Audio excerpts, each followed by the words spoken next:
I'm excited. There's a chance we finish the Crooked House today. It might be a bit of a grueling time, but we might be finished.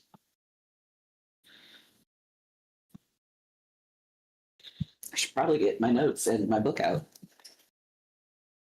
No. Books are for nerds. We should just make it up as we go. That used to be my entire style, and I'm actually really psyched for this. It's going to be like a year before it's fully out, but the Space Odyssey 5e supplement to start home. Oh, Spelljammer? Wizard, No, Yeah. oh. No one's saying. Yeah, I turned it up and I heard Fallen Echo. Hello, everybody.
Hello and welcome, everybody. It is I, ALvl1Wizard, here to greet you on this fine and magical day. Hello, greetings, salutations.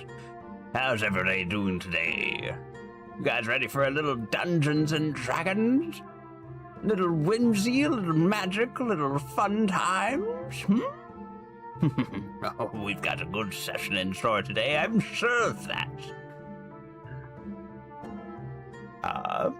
Thank you so much for the 100 stream streak, Green Lantern. Goodness gracious, so glad you're enjoying the show. Hello, Princess Faustine. Hello, Fallen Zane. Hello, Gansmalt. Hello, Bottom Growth. Good to see so many wonderful wizards here already today. Sorry about the small technical difficulties with the Discord. That was my bad.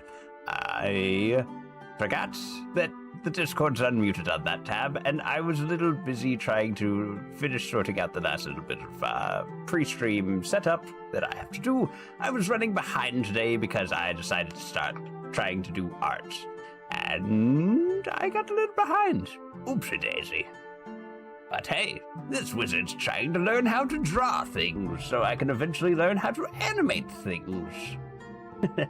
Hello, Morty. Hello, Cassie. Welcome on in. Hope you're ready for the show. Alrighty. Well, let me double check, make sure one more thing is good to go.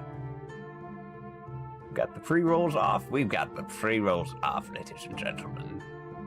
Alrighty. Well, we are going to disable that automatic ads for today, simply because I do not want those kicking in the middle of roleplay. But we'll still try and take a top of the hour break. Make sure I've got my character sheet up. Daggum. Got to remember what voice am I doing for Daggum today. I was having a lot of trouble last session. I kept switching over into Oddnock's southern accent. Southern Daggum came out quite a bit. Let's see.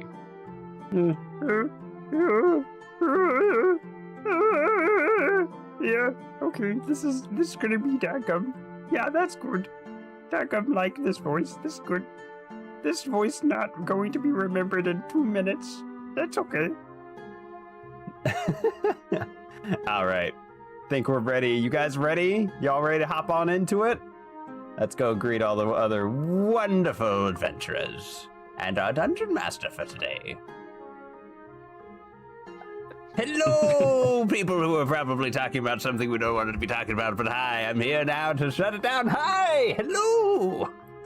Yeah, that's right. Caliber's the worst fighting game. How dare you? Hot take. Except for Ivy. How's everybody doing today? I'm good. I'm a regular guy. You sure are, and I'm proud of you for it. Oh my goodness, what is this picture we have for today? That's not... What? I don't even have to love that because I'm not the DM. I'm getting the consequences now. As a DM, I do love when I find like a player who's just like, I'll touch anything that looks cursed. I'm like, yes.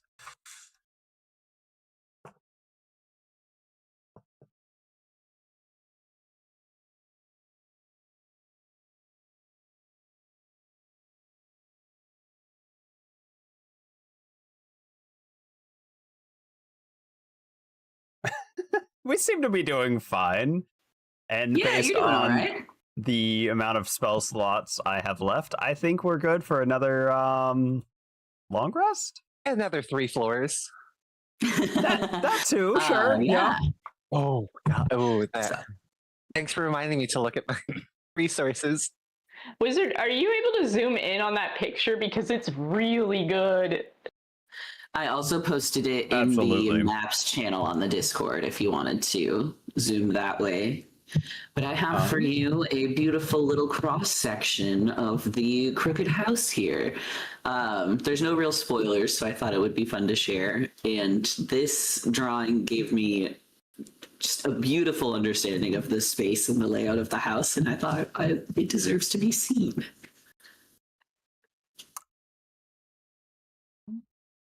All right, chat. I'm gonna get you zoomed in. Don't you worry. This is just so cool from an art standpoint. I love this.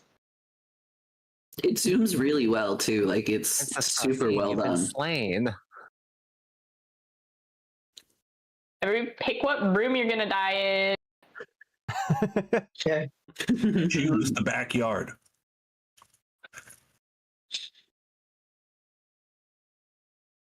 Ooh. All right. Zoom the heck in. Oh, Trying to whoa, figure I out the wonder where that easiest one thing we way need to to do find that. is.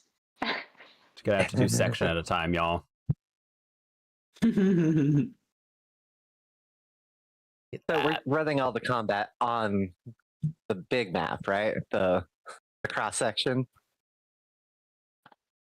You guys are on the second floor right now, so you're like, yeah, in that middle, larger space.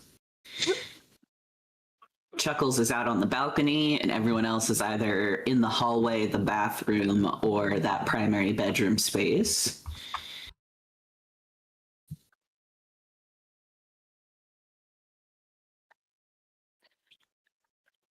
I'm trying to remember exactly what happened last session. Great segue, P-Panther. Does anybody want to give us a recap? Kind of sounds like P-Panther does. Oh, okay. That's what I get for segueing. So last session, I remember we were in this other bedroom where we found this creepy little monkey doll who had baby human teeth. I don't think It they was were like- babies. Charming. No, they were definitely baby like teeth. baby teeth. They were baby Oh. teeth.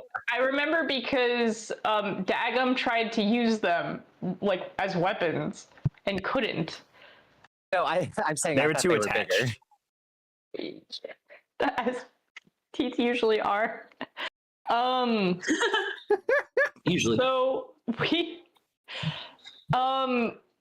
were in this room trying to find more information because the doll was saying that there's a monster somewhere in the room. A couple things happened that were not super great for us. I remember Oddknock failed a check and he became the world's clumsiest soldier. Actually, got his slip and slides on, and started tripping over his own feet everywhere he went. Raven with Blood Moon sadly failed as well and became deluded into thinking he was a vampire and that the light hurts.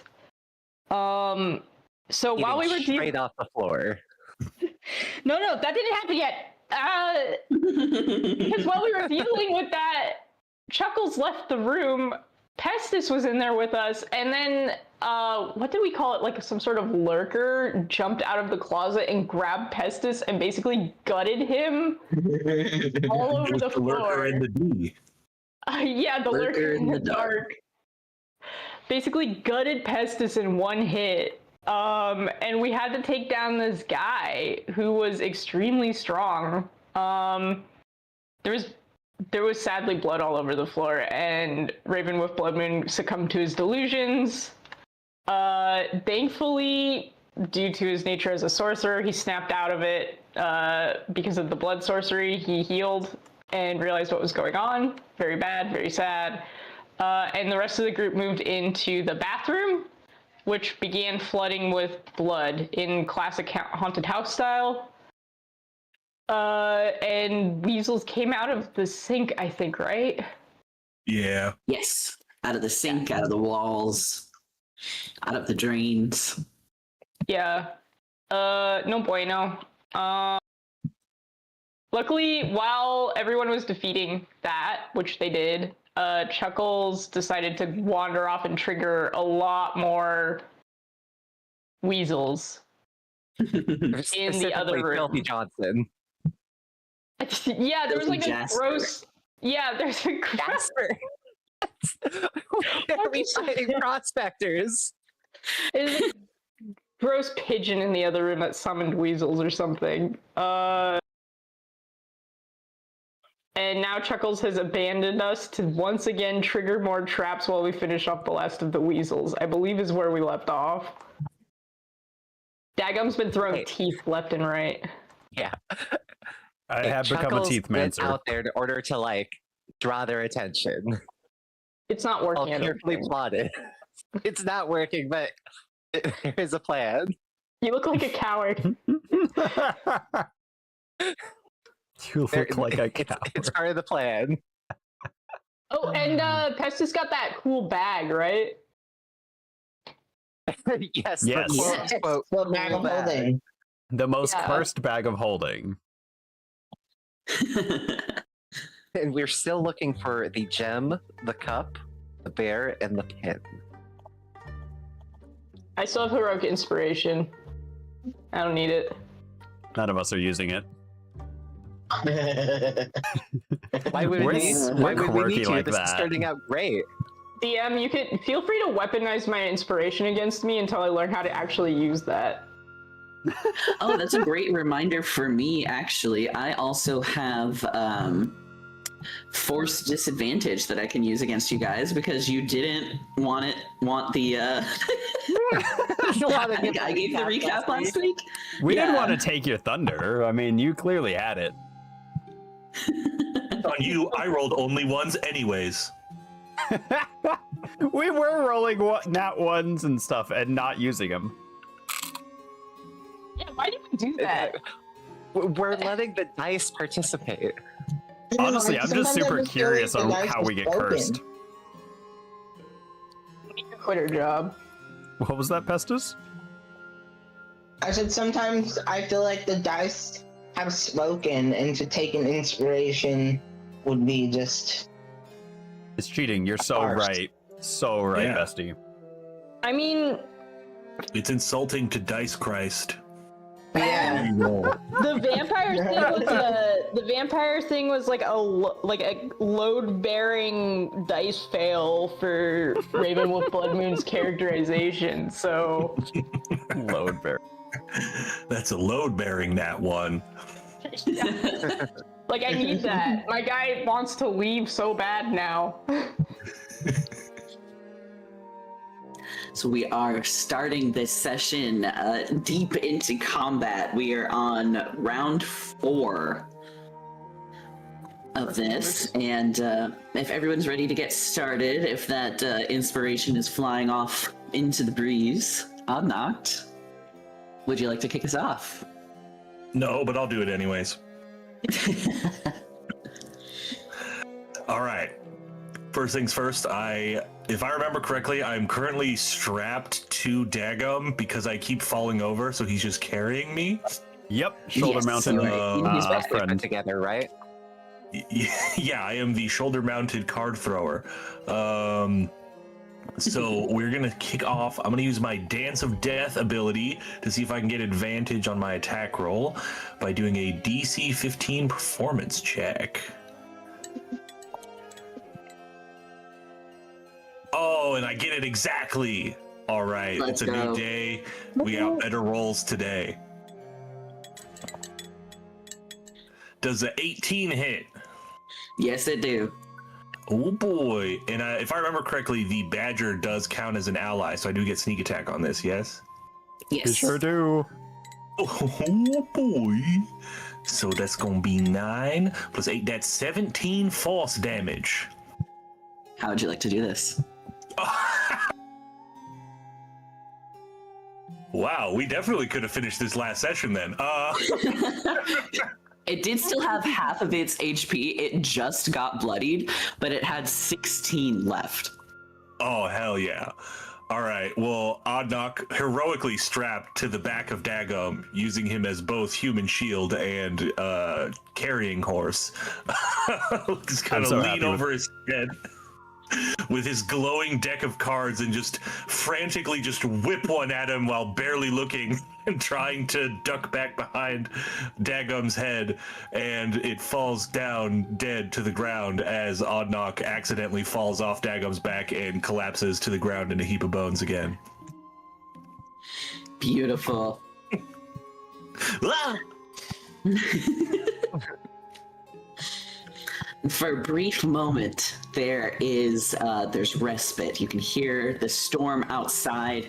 The blood in the tub begins to drain. There's like gurgles and blurps of air bubbles of blood as it sinks down, and then it stops for a second. There's like a groan and a screech as it clogs.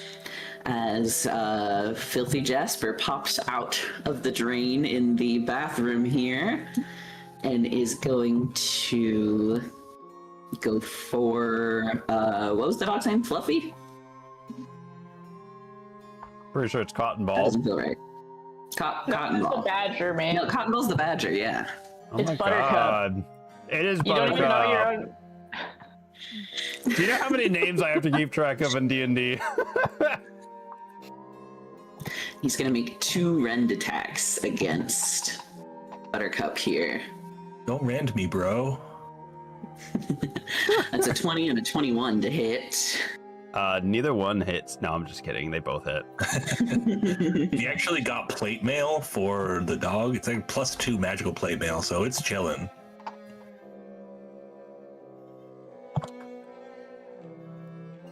Bro, what is this picture for Filthy Jasper? That is the vermin companion, like vermin. What are they called? That just looks like. Is this what happened to Tartipop after the last campaign? They just turned evil? 9, 10, 11, 12, 17 points of damage to Buttercup. That's a lot of Attaboy, damage. Buttercup. Not even bloodied. Woo! And I also need a charisma saving throw, please. Absolutely. Direwolf has a +2. That's a 12. Wait, no, that's con. Should have been a -2, so that's 8. Okay. That's unfortunate because a 12 would have passed. He's going to use his Confounding Scratch ability. On a failed save, he's going to take 66 necrotic damage and will be affected by the Confusion spell until the start of Jasper's next turn. My boy! That's nice. It's 22 necrotic damage. I have good news and bad news for the rest of the party. So you know how the wolf was very helpful and now it's turned on us? Mm-hmm. It doesn't. It's gone. It died. Dies. Horrifically. Love It had that. 20 health left. Oh no. My 4 HP badger will get us through this. Have no fear, guys. Dagum has bad feeling about other room. That'll be Jasper. Next up is Pestis. Filthy Jasper is the only one we're fighting, right? Yes. And you can see into the bathroom. You heard the conflict between Jasper and Buttercup happen. In 3 gruesome blows, Buttercup was annihilated, and now it is just Jasper standing there in the doorway facing you. He's like hissing and arching his back and jumping around like a little, doing the weasel war dance. I will say also, canonically, Buttercup has more HP than anybody in this party and had full HP at the start of that round. Good luck, How everybody. much? 37. So, Ooh, that's real close. did he open the door? Is the door open? The door has been like pushed open from the flow of blood, so you can clearly see into the bathroom. Okay, I would cast Wither and Bloom. It's a con save of 13, and it is a 10-foot sphere centered on him. Or like slightly behind him would work too. Only a 10 for the con save. Okay, so 2d6 necrotic.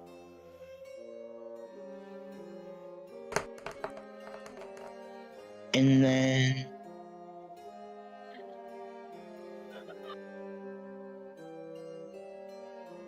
I can heal somebody if they're in that area, I guess. You can see Raven and I think Dagum and Oddnock from where you are.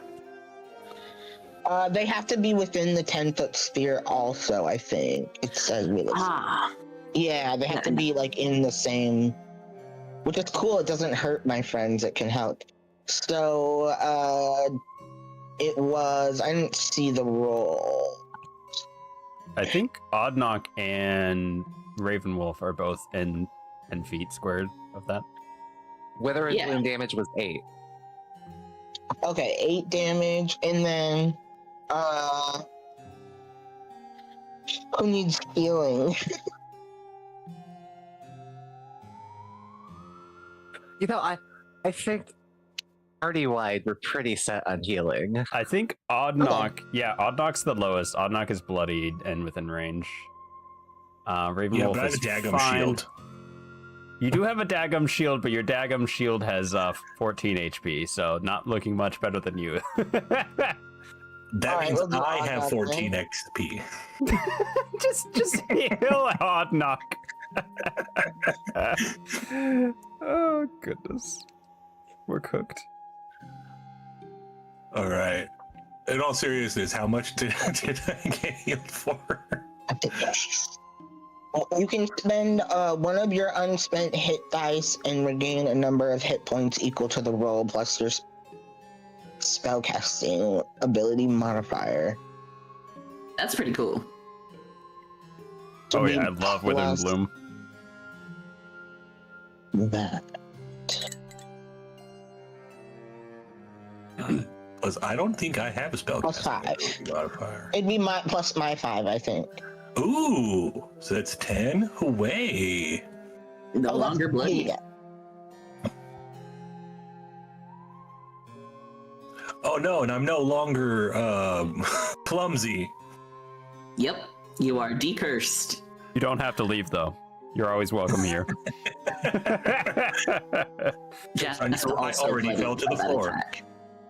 He's just barely bloodied by that attack. That's it for me. All right, Chuckles. Yes. Out on the balcony there, through the raging storm, you can just barely. Actually, are you looking into the house or are you looking out of the house? Yeah, it was looking in. It was like trying to bait the boggle swarms to come out a little bit. Okay. But so yeah, it would see that they're all dead, right? Yes.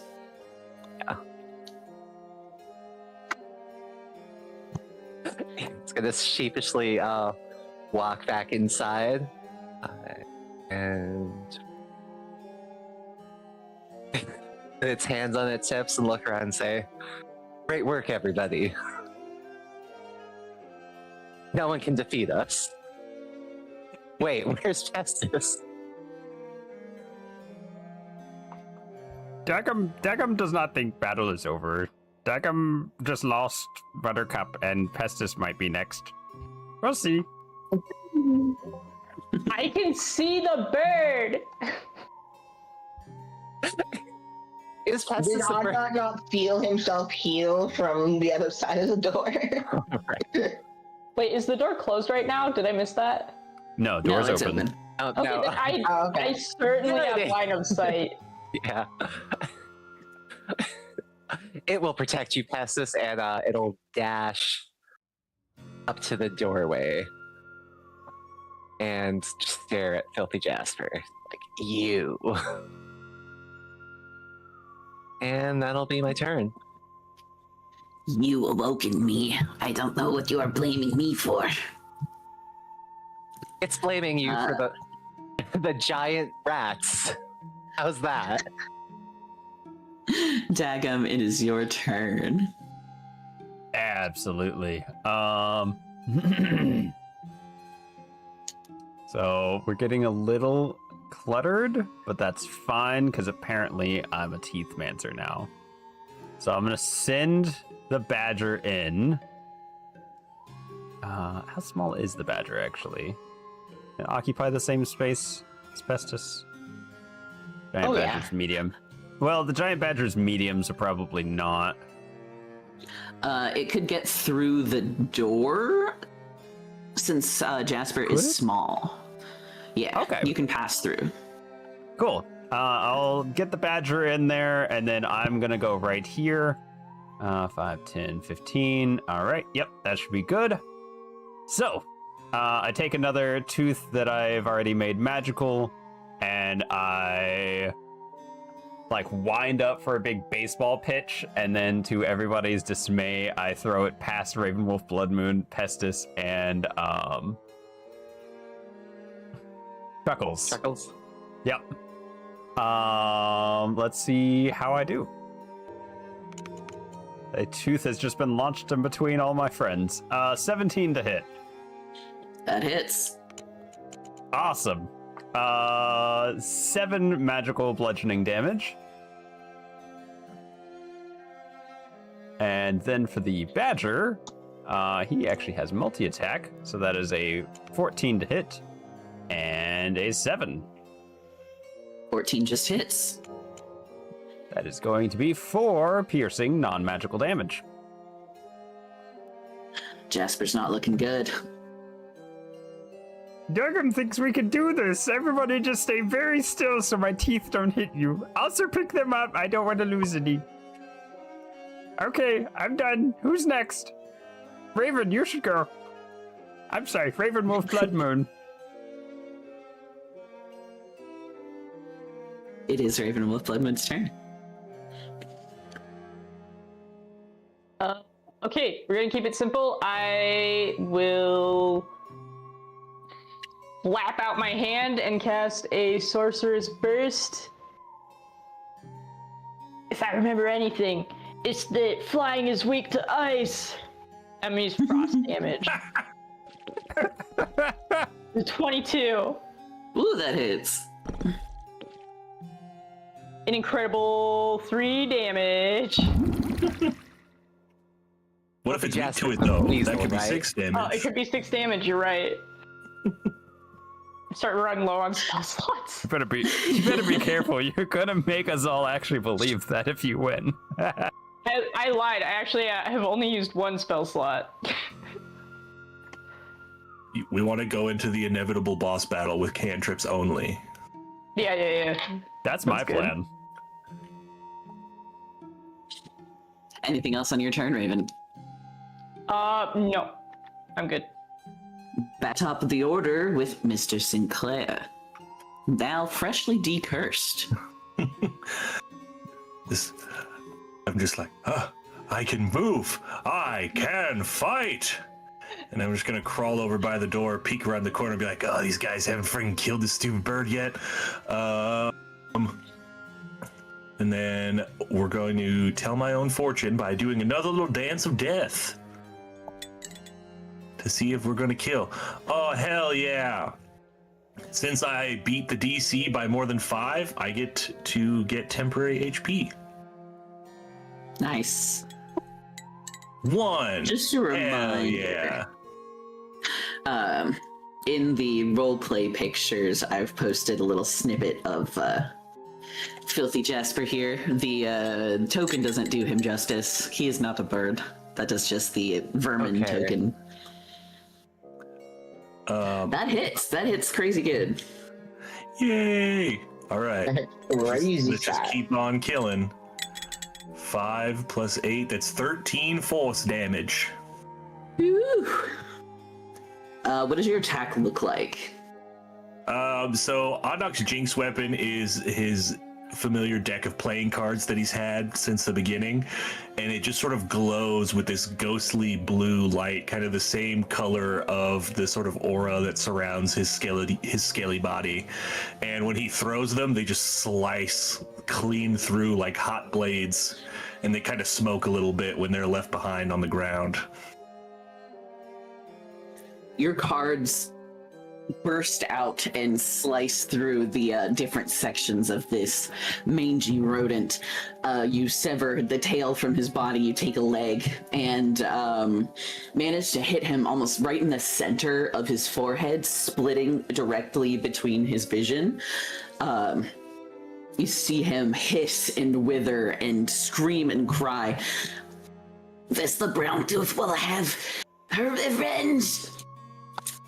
One of his eyes is going to, with a like horrid pop, come out of the socket and roll across the floor, do a couple bounces up into the bathtub, and drain down the faucet as the rest of Jasper is annihilated. And we are out of combat. That was a good popping sound, by the way. Thank you. Rolling up out of the tub as the rest of the blood clears and the clog drains is a small black little rubber toy ducky with tiny little beady red eyes and two little fangs painted on either side of its beak. It just kind of floats out of the tub and rolls to a stop in the center of the bathroom. Gross. A little vampiric black rubber ducky. Ooh, spooky. Ravenwolf Blood Moon, there's a thing for you. What? Yeah, I don't know if I want to touch that. Oh, ew. Can I like turn on the sink? Yes. It like hisses and you can hear the pipes rattling for a moment before water begins to spill out. And for the first couple of moments that it's running, it's like a nasty, grainy, dirty looking water. And then with a hiss and a sputter, it eventually runs clear. I guess he'll pick up the duck with like, "Why me though?" And like he'll pick it up with his forefinger and thumb and try to wash it off in the sink. I don't know, it just kind of had similar vibes. He's kind of cool looking if he weren't disgusting. I mean, everything here is kind of disgusting. If you embrace it, you can do a lot more damage. I've become a toothmancer. Embrace it. I believe that would be called a dentiomancer.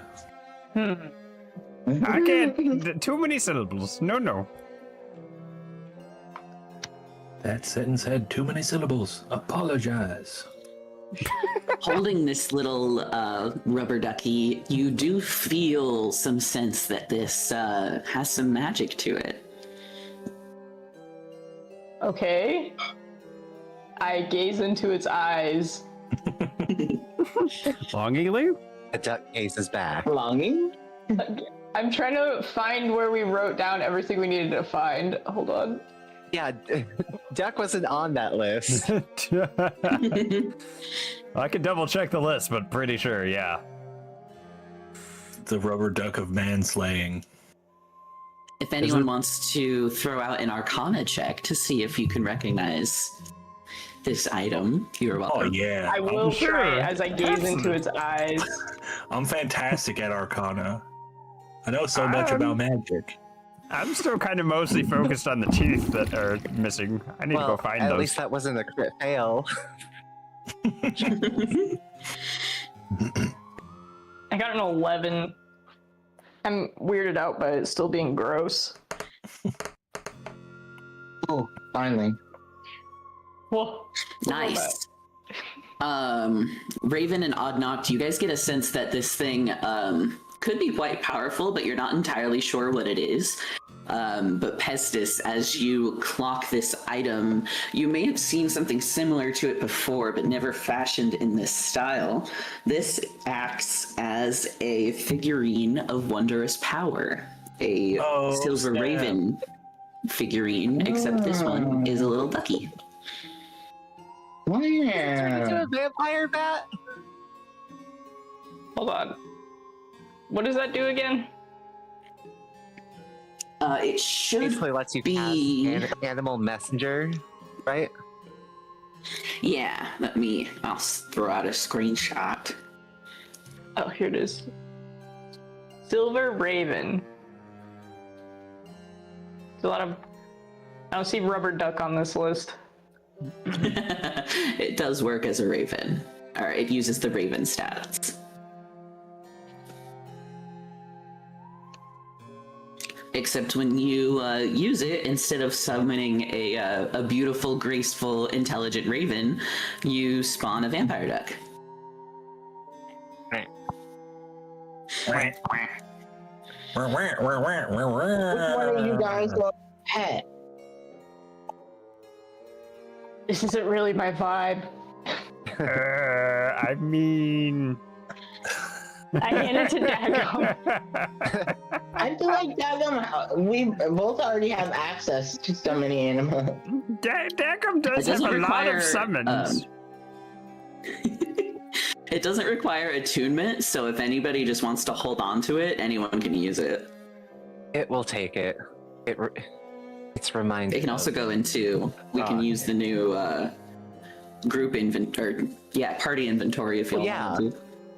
Toss it in there.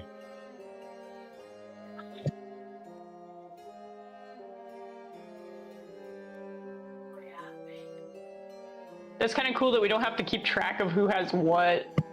It's always such a pain.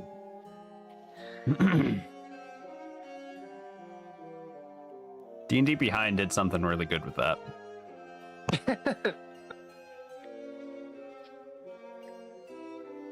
And then the other thing that you guys have that I don't know if Chuckles, you pocketed the journal, didn't you? Yes. Okay.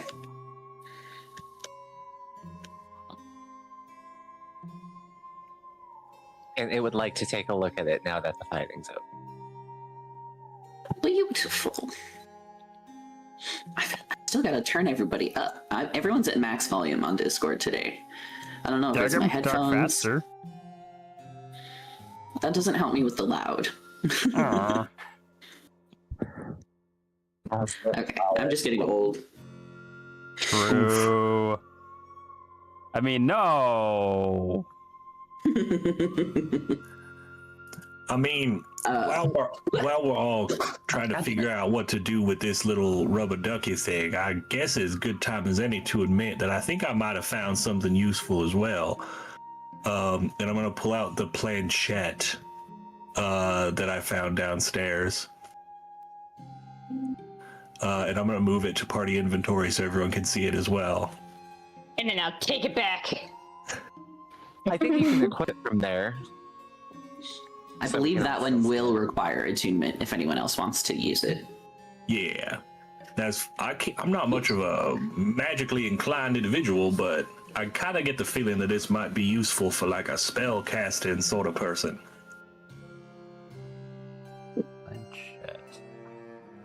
Indeed.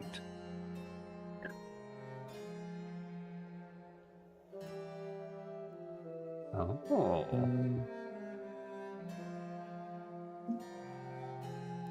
Ancient Wisdom.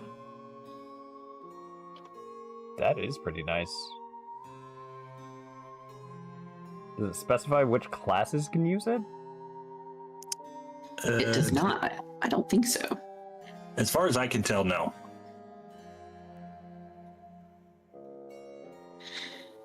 No, I don't think any of the special items in this game have class specifications. They might have things they work better with, but they don't have specifications. Okay, kind of like that. So would this be considered the rare plus version of it? Yes, it'll start off at the lowest level, and then as you guys hit different checkpoints, as you level up, it will grow and gain skill with you. Oh, yeah, we get both of these though. And then Yeah, both of the, we'll get a different version once it levels up. Yeah, you get the extra stuff. It starts off with the rare, and then I think it goes to like the wondrous, and then the epic, or however they word it. I mean, that'd be helpful, but I do already have the bag of tricks, so if somebody else wants that, by all means. Druid or sorcerer? Yeah, I'd be interested in it. Does it give me any bonuses to my spell casting? Hold on. I think it's Yeah, a it would be +1. Okay. Is it just DC and magic attack rolls, or is it damage as well? Just attack. I don't think it does the damage as well. Unless it specifies. I'll take it, I guess.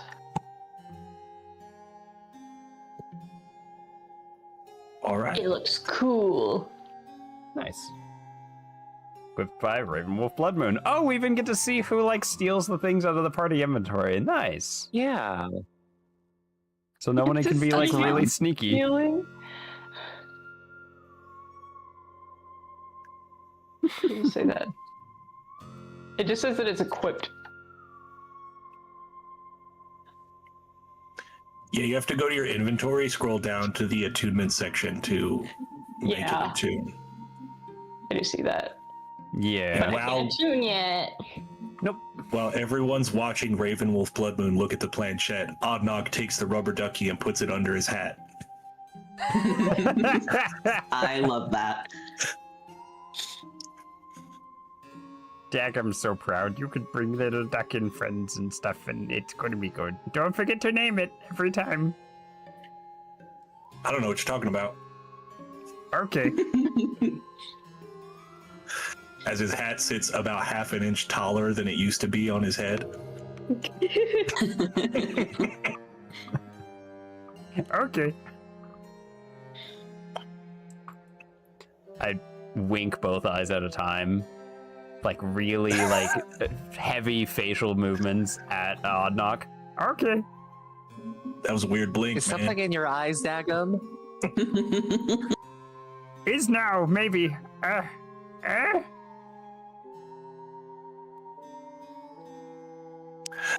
All right. So,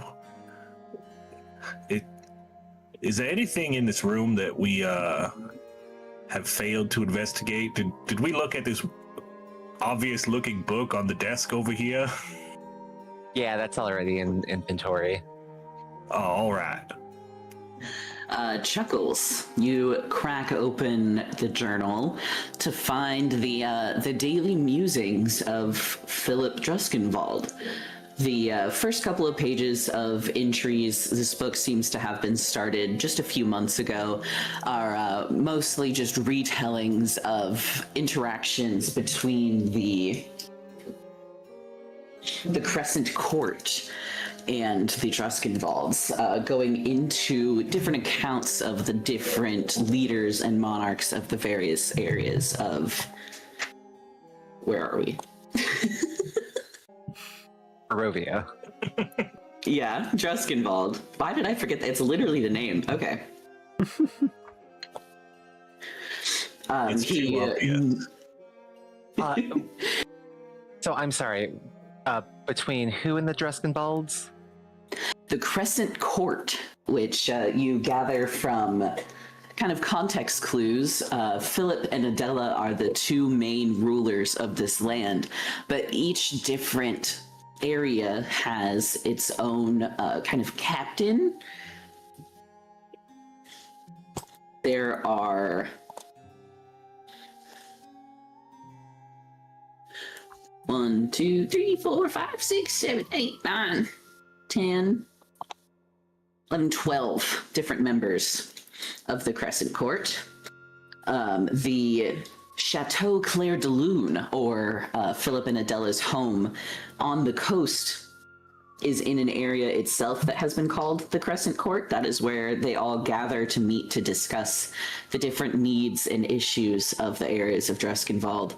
And most recently, there was some concern about Enoch, specifically the town Pumpkin Hill, becoming kind of chaotic and unruly in its leader's absence.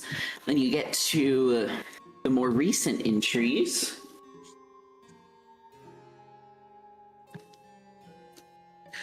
Up until the point where you yourselves have interacted with the Druskenvalls, the day that you stepped on the Ghostlight Express.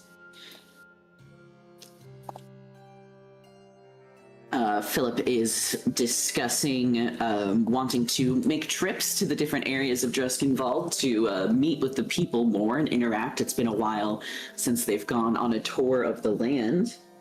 And he states that he wishes to begin with Wickermore Hollow, saying that it has been quiet there recently, and he wants to connect more with the people.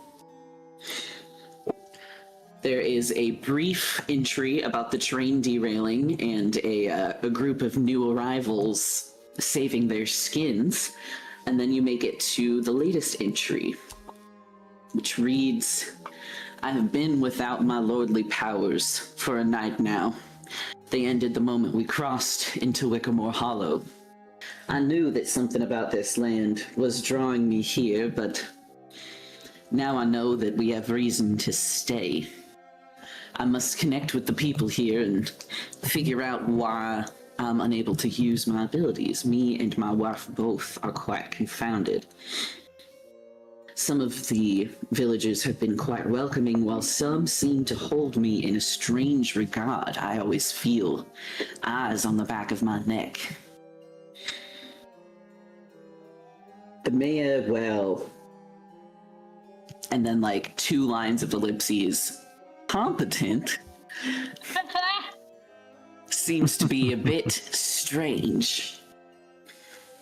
And I sense something dark lying deep beneath this town. I must find out what is going on with my abilities, and I think connecting with the folks here is the way to do so. I'll be staying in the Manor Hill at the top of the house. I already met the 3 servants that call this place home most of the time. The Jenkins. Walter, poor fellow, hasn't been able to say a word since we arrived, but his wife Jilly and his daughter Danny are lovely folk to be around. I'm also quite fond of that little dog of theirs. Chuck sure is a weird name for a hound, but he's a good boy nonetheless. We're staying there tonight for the first time, and my apprehension at the state of the home is nothing compared to the feelings that I get when I look up towards the attic. We'll get to the bottom of this. Signed, PD."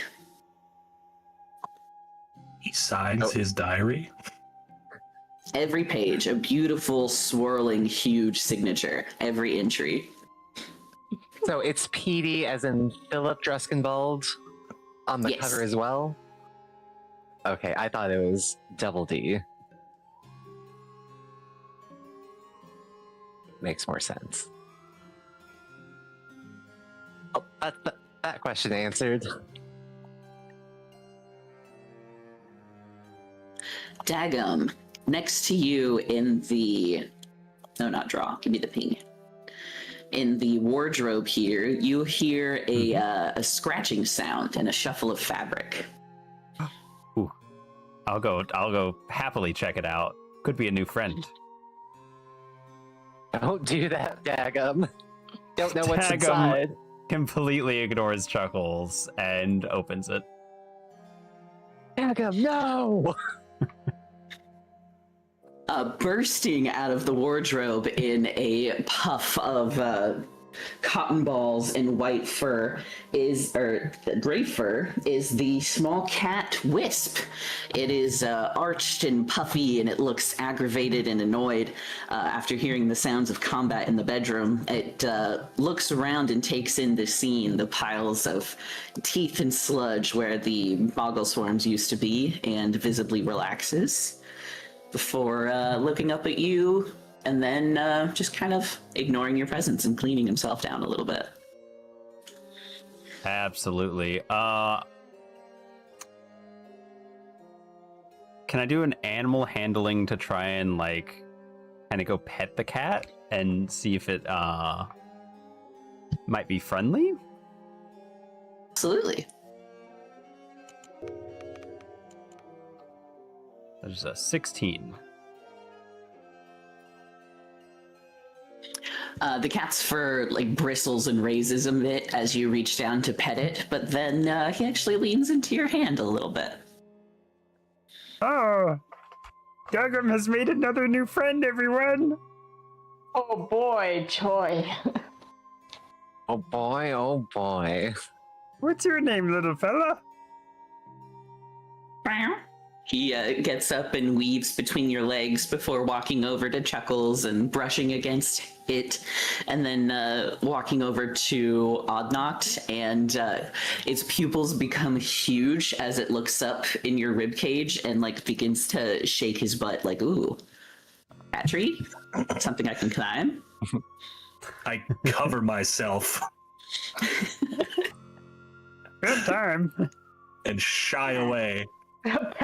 Like, I don't like the way this thing's looking at me. It has like visible disappointment on its face, but it just curls up around your feet as best as it can, like tangled in your feet. No, I'm not be nice. I don't know if this is the best time to admit this, but I was never much of a cat person. It's his Can I house. do, You like, have to be a- nice to him.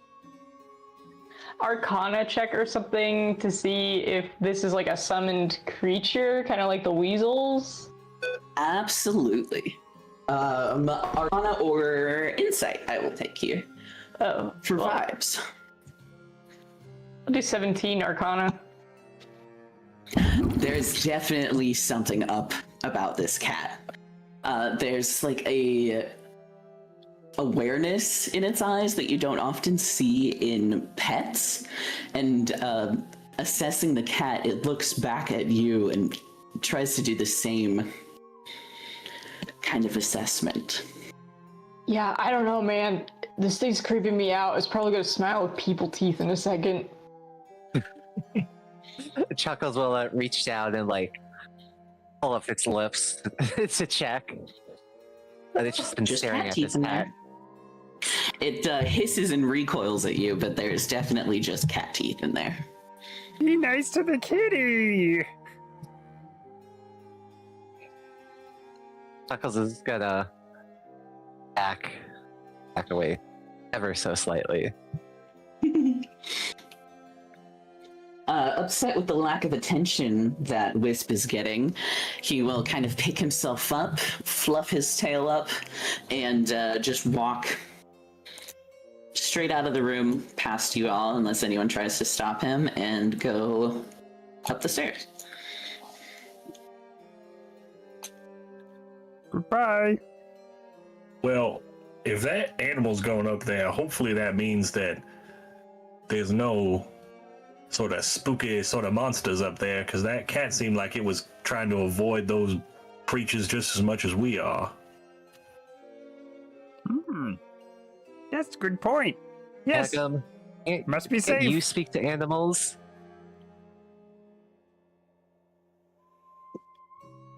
You're so right. I could, but I don't do that to cats. I did it to a cat Why? one time, and my feelings were hurt.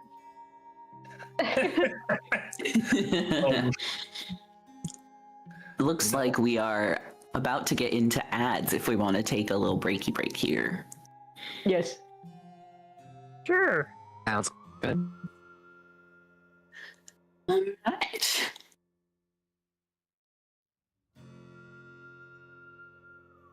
Back in See 5. you guys in 5.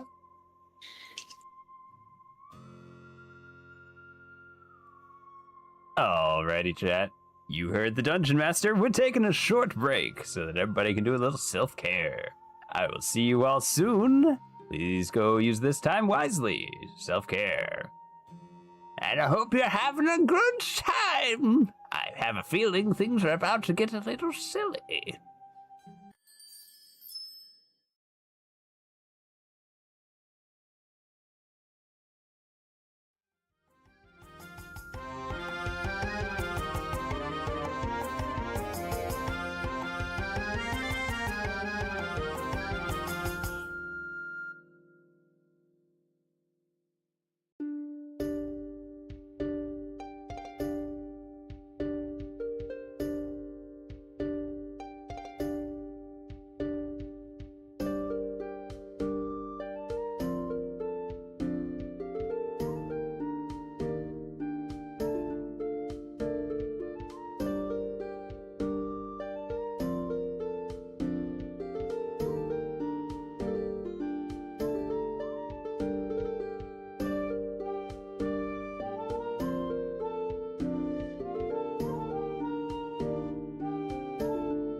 Hello and welcome back from the ads, everybody. It is I, ALvl1Wizard. I'm going to go ahead and unmute on Discord, and let's go. Hope they're not saying anything that'll get me canceled. Don't listen to Wiz. Hello, hello. What? I would say Oh, I think that's Pestis. probably kind of like gray. You know how fish be? Being? Like kind of Never seen a gray fish in and my life. iridescent, you know? I don't know what you're talking about, Peep. For fish? What they look like? You never seen a fish? No. Raven with Blood Moon is a fish guy. He didn't always be a fish guy, but now he is fish guy. I could give you context, chat, but I'll let you figure it out on your own. It's fine. We're determining what Raven with It's Blood more Moon fun this way. may or may not look like. All right. That was the only art in the book that Wisp is in, and that is Wisp fighting with a dog. That's an awesome, like, stamp cut. That's really Right? cool. I love the art in this book. It's so good. There's another really cute one that I get to reveal later that I'm excited about. Nice.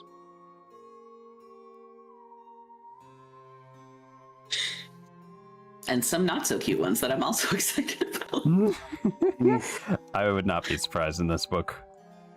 Definitely seems like it's got a lot of like dark undertones, but it just keeps leaning into like Disney theme whenever it like is about to get really dark, and I'm like, huh.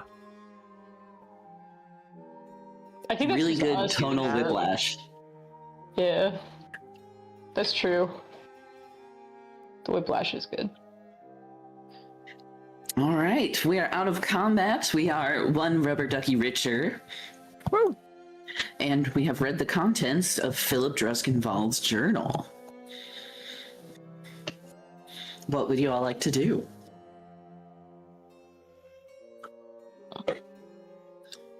Stairs, I guess. Follow that cat. Cat went up the stairs too, I think, right?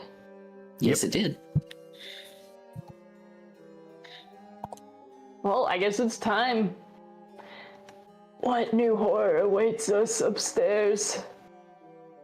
Please, no more. Raven and Might be more blood Pestis. for you to drink.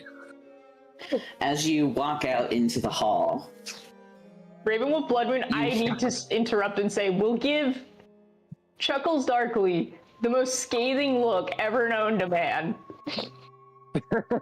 And kind of like make a rude gesture, I guess. Chuckles will just stare blankly back at him.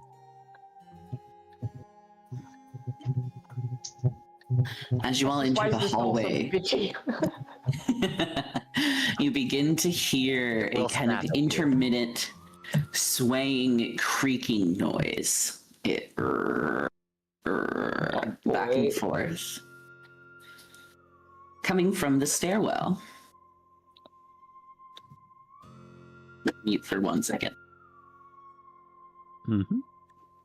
Not that. Marshall stance. Oh, okay.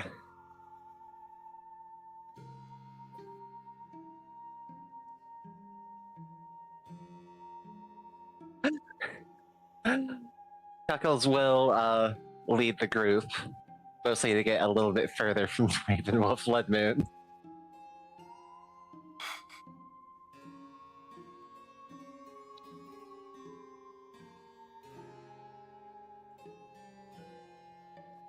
Sorry, what was that? Chuckles is gonna go out in front just to get a little bit further from Raven Wolf. He's never done anything.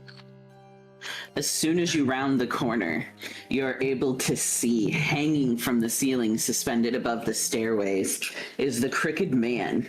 Swinging from a noose, he swings back and forth, the slow creaking picking up speed until he's slamming into the wall on either side of the stairways. You can hear him shouting, shaking throughout the whole house, "I couldn't live with the guilt." before So he how far off vanishes. the ground is he? Oh, He was suspended from the ceiling that leads up to the second floor. So the rope was hanging about 10 feet up in the air, and he was just a couple of feet off of the staircase. And then he vanishes. Dagum's gonna Tuggles will cast just Cure sigh and Wounds on play. himself now. Seems like a good time. That was dark. all right, all right. Illusions, sure. Knuckles is gonna look defeated and continue going up the stairs. Lucky for me, I'm becoming numb to the horrors. Anybody else New hear some map, fucked up new map. noises? It's gonna be nice and not respond to that. We proceed to the third floor of the Crooked Manor. Doo-doo-doo. You think that guy's actually dead? And we're just making all Are this we up in our dead? heads? I mean, they might be some kind of like crazy powerful ghost. Can things Uh-oh. die here? It's still unsure on that, to be honest. Yeah, we've seen quite a few ghosts at this point. There are 3 doors inside of this hall here. But why didn't the boggle swarms have ghosts? I don't think those were real rats. What? What? Is that a real rat? And it's gonna point at Estes. Who knows anymore? But well, maybe that for the best. Maybe that does not mean rats hate Dagum. Chuckles is gonna open the north door here. Okay, I'll do this one. 1, 2, 3. 3. This won't go badly at all.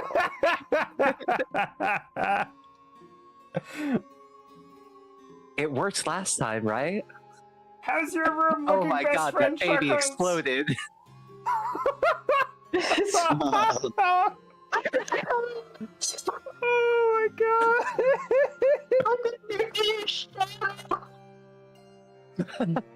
Somebody is cutting out, I think. Jesus Christ. Okay. We'll start with Chuckles entering the nursery. The moment this door creaks open, an infant's wail pierces the air, sharp and relentless, clawing at your nerves. The room, the nursery, is filled with ordinary furnishings, yet the centerpieces, mahogany crib and cradle, are riddled with countless teeny tiny little holes. The cradle rocks violently, and within it, a squirming, shrieking infant shimmers with a spectral blue glow, its cries filling the room and overwhelming with a sense of dread. Dagum, you enter to a library, cluttered and filled with sagging bookshelves close to bursting with dusty tomes. More books litter the stained rug below the desk and across the walls. A cobweb-choked liquor cart leans precariously against a once sturdy desk at the center of the room.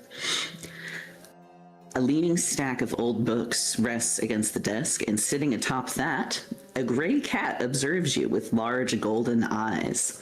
It grins widely and speaks with the voice of a man. Tell me a tale.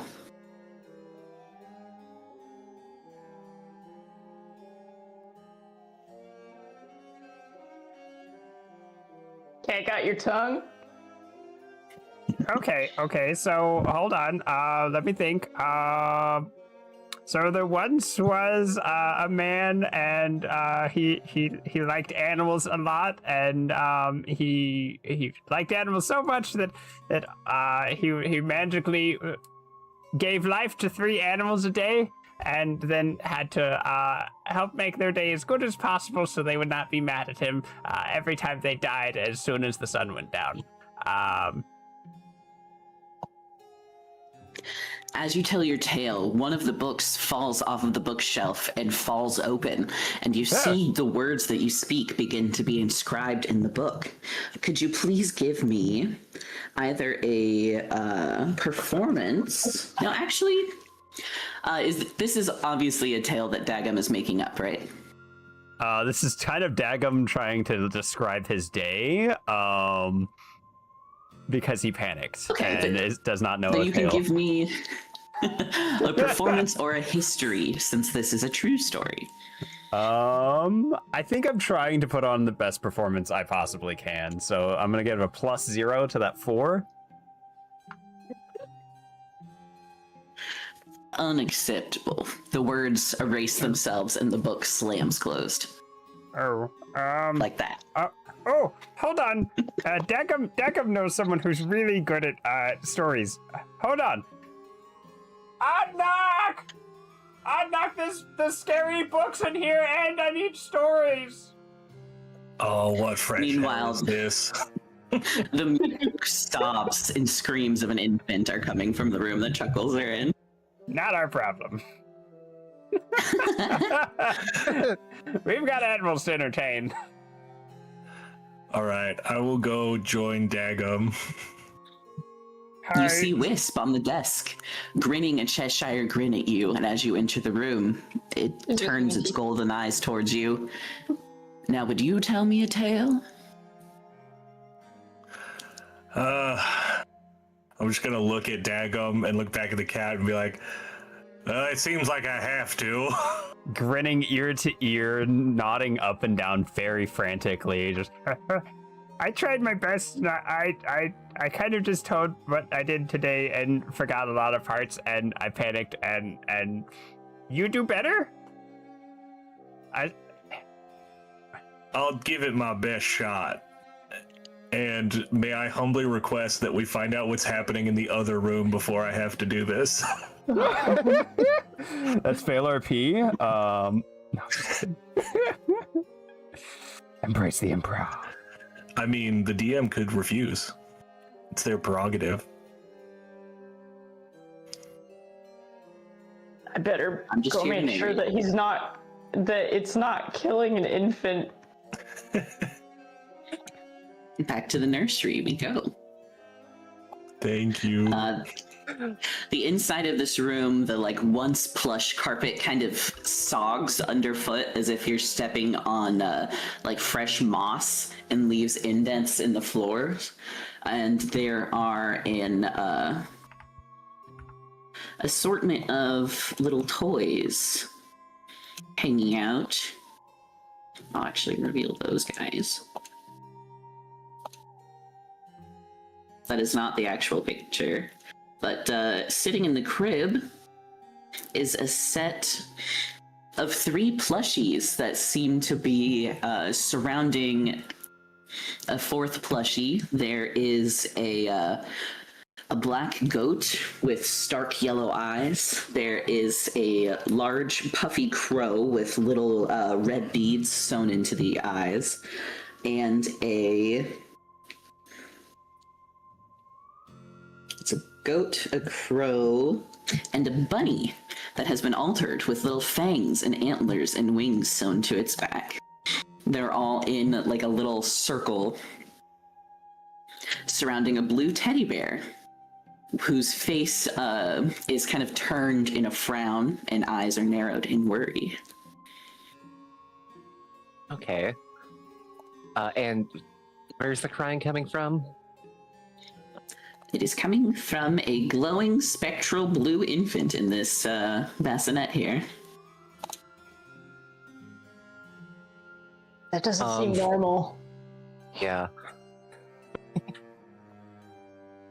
You can see inscribed at the foot of the bassinet is a beautiful calligraphied nameplate that spells Arthur. Arthur. It was an aardvark.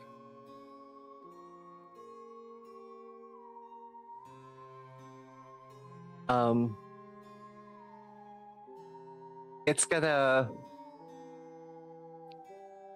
grab. Let's do all 4 of those toys and just dump them in the crib and see if that does anything.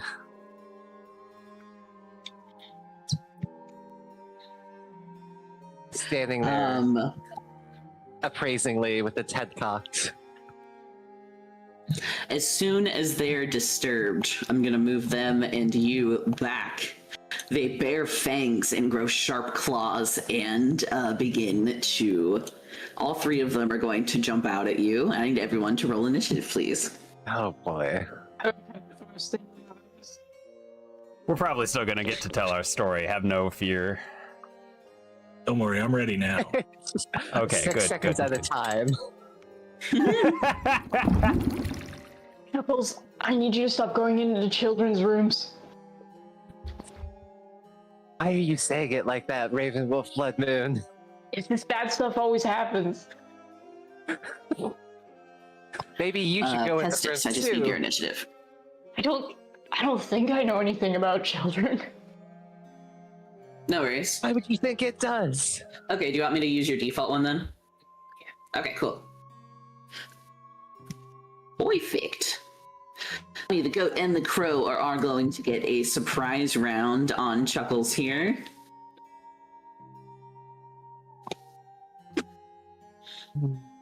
Everyone told me I was crazy for attacking every weird thing in the house, and look where it got you by not attacking a weird thing in the house. I think we should start attacking weird things in the house. Well, let's see if it even hits. I mean, you're It's right. They're going like stuffed to- animals, right? It can't hurt that bad. It bares its fangs and like sharpens its claws in your direction and is going to attempt to scare you. I need a wisdom saving throw, please. Me? No, Chuckles. 14? On a 14 saves. That's right. The crow and the goat are both going to do rend attacks against you, reaching out with claws and slashing, biting teeth. The 18 hits? Question mark? No, it should be 19 because it's a +1 shield. I don't know. Okay. It's not doing that today. They all lose their surprise round, Yeah. and we'll start combat with Raven Wolf Blood Moon. The infant's cries in the bassinet begin to roar, wail, and I will need everybody to give me another wisdom saving throw, please. No. Even the guys in the other room? Even the guys in the other room. The infant begins to wail and scream loud enough for every living being or unliving being in this home to hear it You know and be what? affected by this cry. I'm gonna be silly. I'm gonna use my wisdom or my inspiration. Doesn't matter. But it's Silly about that. gone. Woo! My God, he did it. He's beginning to believe. I believe I really should have held on to that. What if it could have helped me later? Pestis, what's your wisdom mod?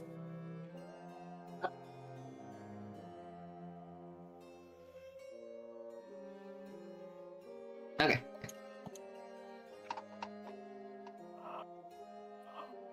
With the advent of your inspiration, everybody passes that wisdom save. Oh, Away. There's only a 10. oh my god. Look at that. It did help. I'm gonna have to do the recap for next time. Raven with Blood Moon, you may not take your turn. I don't suppose there's any chance of convincing you toys to not fight us, but Twister first anyway. 12 fire. I'm gonna go for a fire attack and see if I can just light them all on fire. 12 just misses. And I rolled an 8. That sucks. That sucks. Inspiration. Inspiration? Really? Should I? It literally just misses. It's up to you. Yeah, but what if I need that? You're so right, bestie. I'll use the inspiration and see if I can hit this time. Oh, yeah. shit! Yeah! Roll damage again. Okay, that's 10. All right. Which one are you attacking? Bunny, crow, or goat? We'll go for crow. I don't like how mobile a bird could be. Assuming All right. a stuffed crow can do that. Now that they're animated, they do look, they still look like plushies, but they look like they have the full abilities of whatever creature they're inhabiting. And even the bunny amalgamation has little wings. Oh. Does it burst Anything into else on your flames and perish? I don't think they weak to fire. Let me double check. Oh, actually, it does less damage than you think it would, as they are resistant to fire. What? Okay. That's wild. Inflammable. I lean back out from the doorway and close the door. Is it? Yeah, Chuckle's still in there. Okay, yeah, no, that's Yeah. fair. Okay. I don't care. Good luck. That's where it Chuckles is bites mean the to me. best. That's the end of my turn.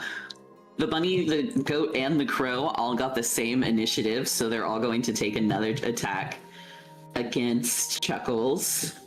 The bunny's going to try its turn. Actually, the bunny failed, so it will rend, but the crow is going to attempt to scare you. Please give me a wisdom save. Another whiz save. Okay. 13. You save against that one as well.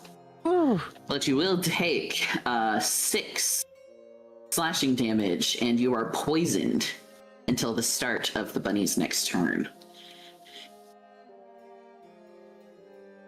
Fine. Damage.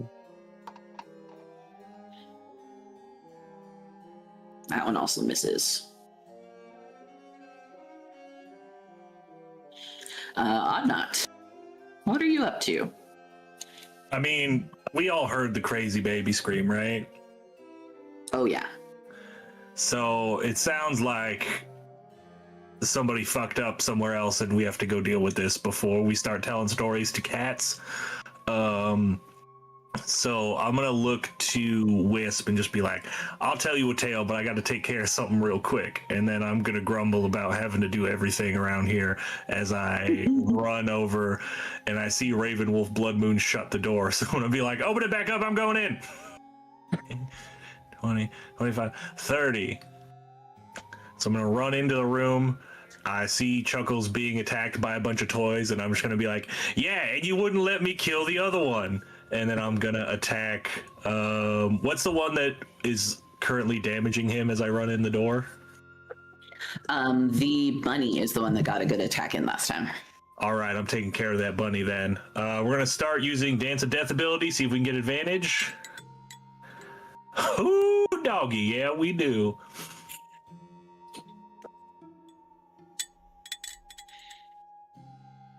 Yeah, get out of here, Nat 1. All right. So then I assume I have sneak attack, yes? Yes.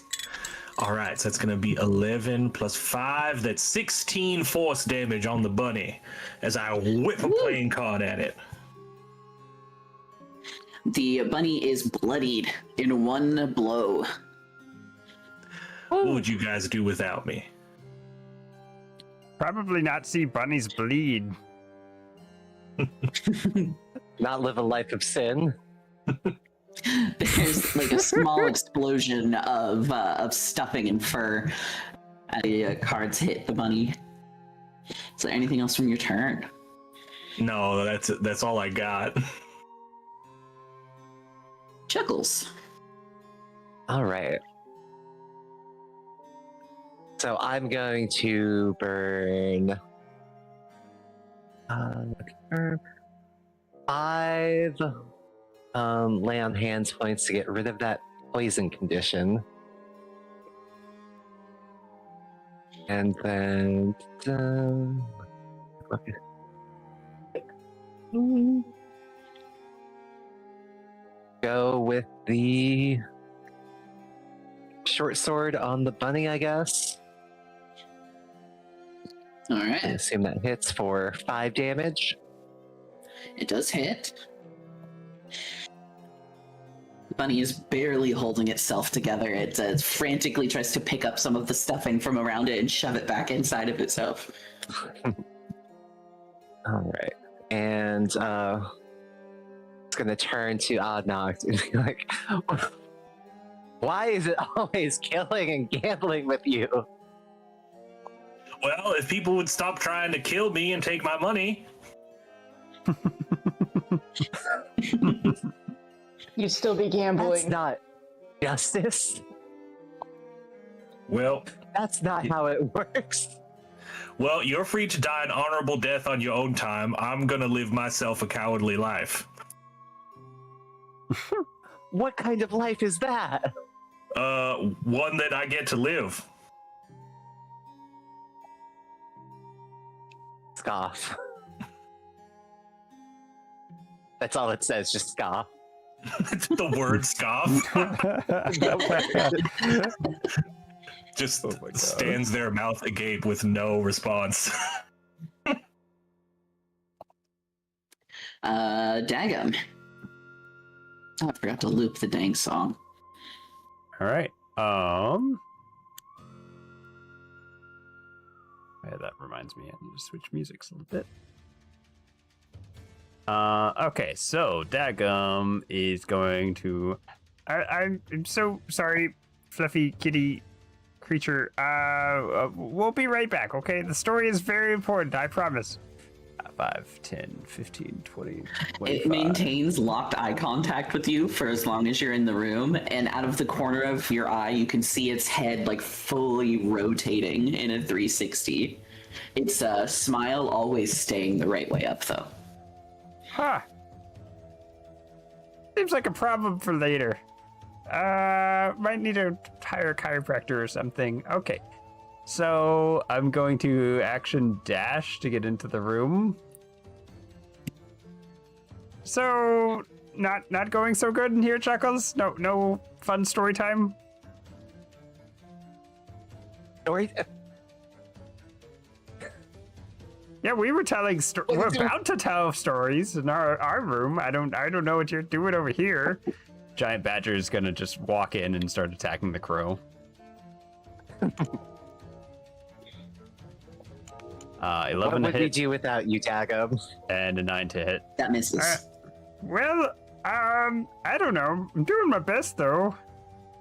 Hold on, gotta go ahead and I pull out some teeth and go ahead and turn 3 more of them magical. We're all doing our best here, aren't we? Yeah. I'm sorry, Oddnocked. You know what? I accept your apology.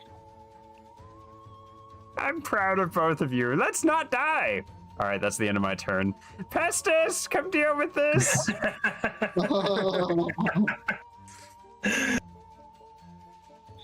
It is Pestis' turn. Okay, I will use my movement to run in there.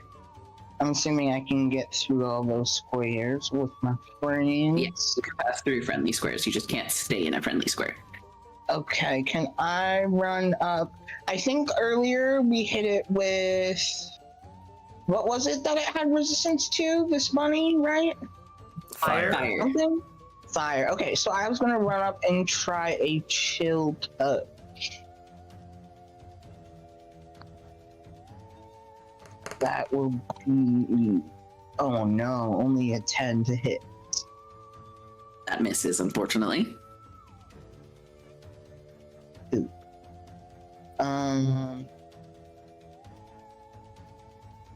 Pestis will... I'll have to be like did I use all my movement getting to where I am right now? Yes, you'd have to action dash to move. Okay, well then I wasn't close enough for chill touch. Actually. Chill Touch has a range, right? Not if you're playing by the you good have to version. touch. Yeah. Can I do something else since I thought I was... I forgot I can move myself now. Sure. Yeah.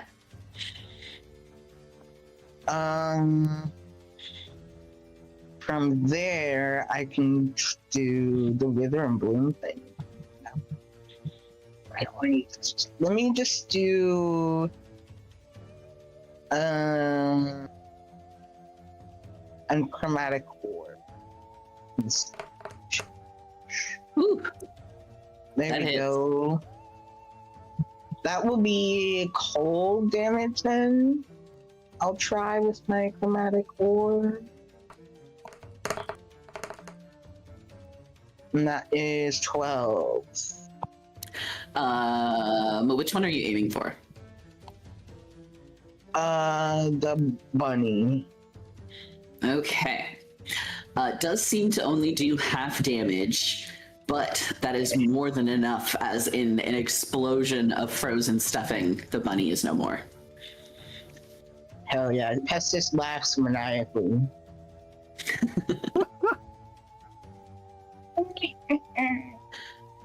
Raven, you're up. Okay. These guys are all having too much fun. They're crazy. I lean in. We're gonna try acid damage this time. Oh.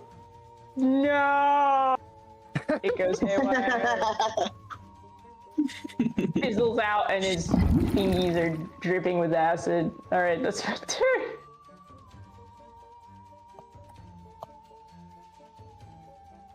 Alright, we're back to the Stuffies, who now have more things to attack.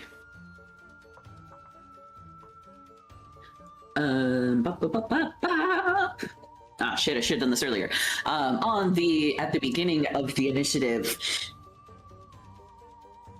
little Arthur's cries pick up strength and intensity once more. I need another wisdom saving throw from the party, please. Oh, Scary. There's so many dice. Did I pass? 14.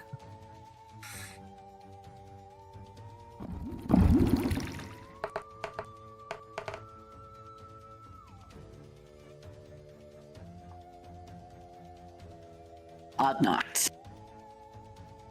yeah. The horrific shrill cries of the baby have just rendered your ability to hear and make sense of what's going on impossible. You are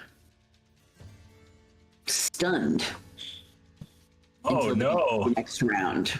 Oh, that's the worst option. Did they change the rules for stunned in 2024? I don't remember.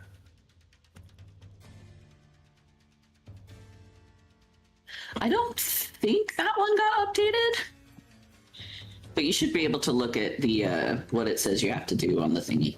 Yeah, condition should say stunned.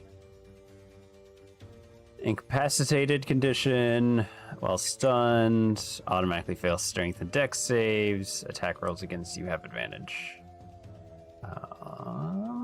Yeah, it looks like it's the same. All right. And with that, noticing your despair, the crow is going to fly over the top of Cotton Ball there and make an rend attack against you with advantage. 23 to hit. Yeah, that'll hit. You take a measly 5 slashing damage and also gain the poisoned condition until the start of the crow's next turn. Oof. The goat is going to attempt to get a scare in without leaving anybody's range there. One creature within 20 feet. Pestis, you are the one who has dispatched the bunny, so I need another wisdom saving throw from you, please. Okay. 17. You pass. Yeah. I'm indestructible. And then it is Ognok's turn. I believe my turn immediately ends because I can take no actions and I cannot speak. Proud of you. Maniacal laugh. Falling. I just fall back to the ground in a bag of bones, and his hat flies off, and you all see that he stole the rubber ducky. I don't know why the initiative tracker up there is off a little bit. It's right on my tracker, but it's wrong on the top one. Anyways, yes. it's Chuckle's turn. Hooray.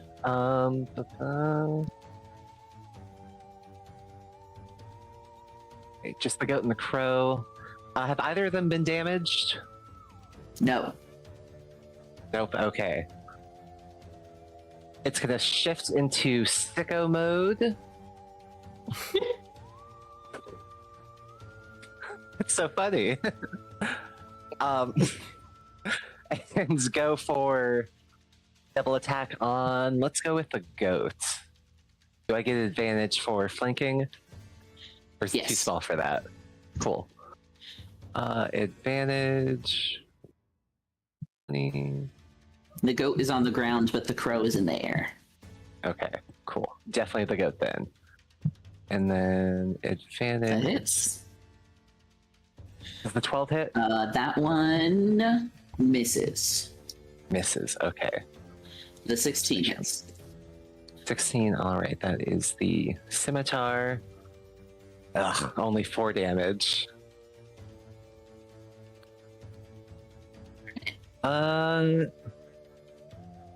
That's it. Daggum. All right. Daggum is going to go ahead and try and throw a tooth at the goat. It's a dirty 20 to hit. And Nice. we've got 5 bludgeoning damage, magical. And then It takes it. Cotton Ball's still alive, so Cotton Ball's going to go for the crow. And come on, Badger. That's a 15 to hit and a 19 to hit. Those will both hit. That is going to be 4 non-magical piercing and 7 non-magical slashing. Or 11 total. It takes the full damage. And is bloodied. Okay. All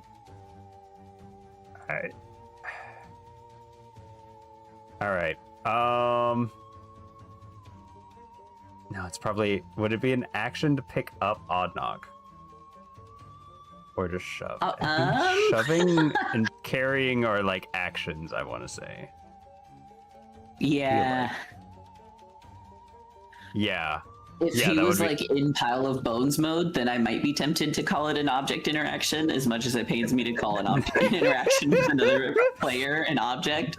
Yeah. But since he's like fully conscious and corporeal, I think, yeah, that would be an action. Yeah. Okay. I I am, should have thought of that beforehand. I am difficult terrain right now, though. Proud of you. Way to do your best. You're just collecting statuses. Oh my god. Okay. I am gonna end my turn then. All right. Mr. Pestis. Back to me again. That's how that works. I will go ahead and try to get that crow with a ice knife. Is that? Yeah, okay. Oh, that is a 21 to hit. That will hit. 10. Love Ice Knife. Oh shit, I forgot that it explodes. Send it. Yeah, it's a little late to take that one back. That's 7 damage. Did it roll twice? Yeah. Whatever the first one, I think was 7 for the crow. And then everyone in a 5-foot radius must succeed on a dex save. So that is everyone except Dagum and Ravenwolf Blood Moon. Yeah. I'm really good at that. I automatically fail, so I'm not even gonna roll. If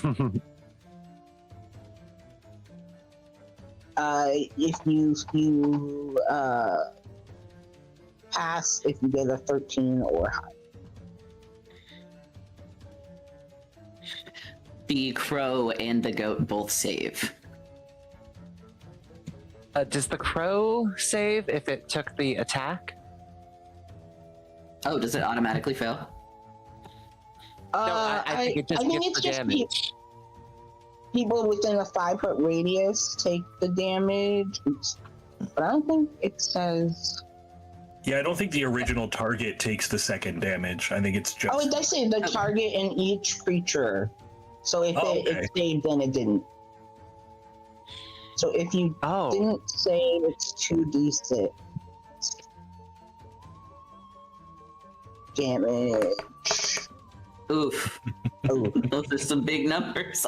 Knocked, you doing all right there, bud? Listen, I got 8 hit points, but they're sturdy hit points. These are the 8 strongest.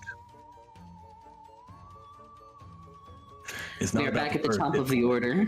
It's about the last. Right. I'm gonna. Infant's cries ring out, and I need a wisdom saving throw from everyone except Ognog, since he's already affected by it. Yay! I thought it was gonna hit 1. I thought that too. That was close. Ooh. I'm going to burn my inspiration. Just so I don't have forgot about it. I still have my inspiration too. It's only a 10 to save, so I think everybody, Chuckle's new rule, everyone saves. Okay, Raven, you can take your turn. Raven with Blood Moon's gonna reach through the doorway. Hey dude, you don't look so good. And he's gonna cast Cure Wounds on Oddknock. Boy. Hello?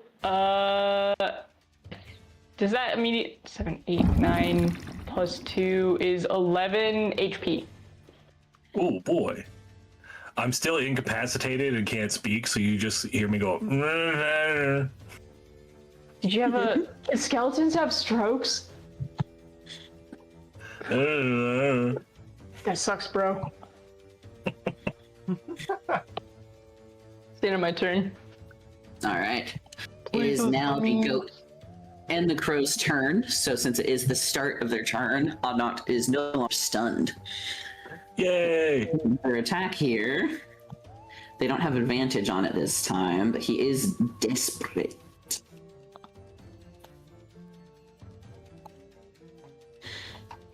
And there's no whammies. Does a 16 hit you, Oddknock? Yes. That is 4 slashing damage. Ow. And you gain the poison condition again until the start of its next turn. Joke's on you, I already had it. The goat is going to go after Pestis once more, since Pestis has done a good deal of damage here. Oh, good rolls. But bad damage. Pestis, you take 4 slashing and also gain the poison condition until the start of their next turn. I can't. I'm immune to the poison. Ah! I'm thwarted! Oddknock, it is your turn. You still take the damage, though, because it's slashing damage.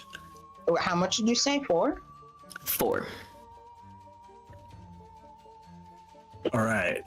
I'm going to take 15 feet of movement to stand up. I'm going to look at Ravenwolf Blood Moon and say, thanks, man. and then I'm going to cunning action disengage and bravely run away. Do I still have line of sight on one of them from back here? Oh yeah, you'd still have line of sight on both of them, I think. All right, then I'm going to very bravely attack them from way back here. I'm still poisoned, so this is at disadvantage. Let's see what we get here. Does a 14 hit? It just hits. Hell yeah! All right. I'm attacking the crow, by the way. I don't know if I said that. Okay. And then, so that's 7 plus sneak attack is going to be 4. So that's 11 force damage at the crow. Just hear him grumbling. He's like, poison meat. Stupid fucking stuffed animals. Not attacking them when they start coming alive and attacking everybody. Nobody listens. As Ognot mumbles, the smell of burnt plastic and hair fills the air as the crow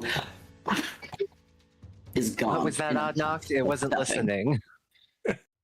Don't worry about it. I'm just over here killing all the enemies.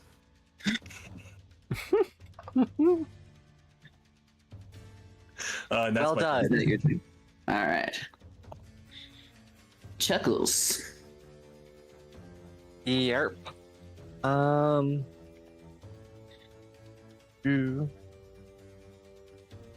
Yeah, just double attack again, I guess. Oh, that's beefing it. Mm-hmm. But that one less so. All right, 4 damage.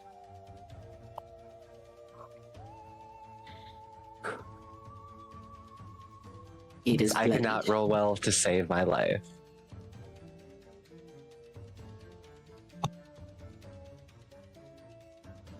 Anything else? That'll be it. Daggum. Alrighty. It is a tried and true tactic of hope that Cotton Ball can deal with my problems for me. Go, Giant Badger, go! I'm guessing the 21 does hit, but the 7 does not. That'll be Correct. 8 slashing.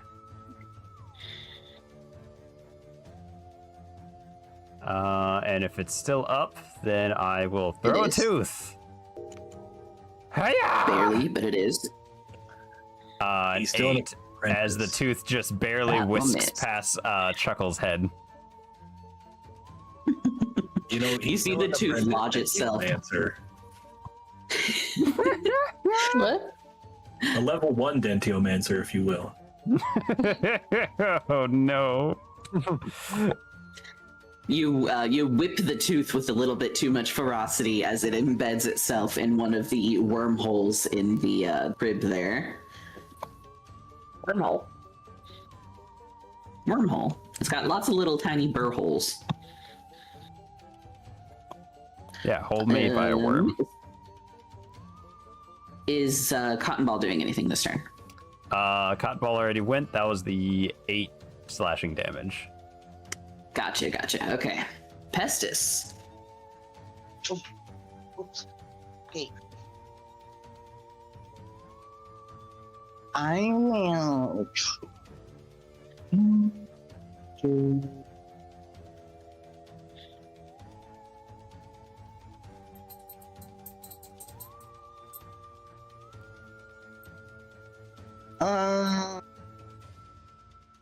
Let's try my eye burn. No, that's I think that's actually reaction. Yeah. I'll try.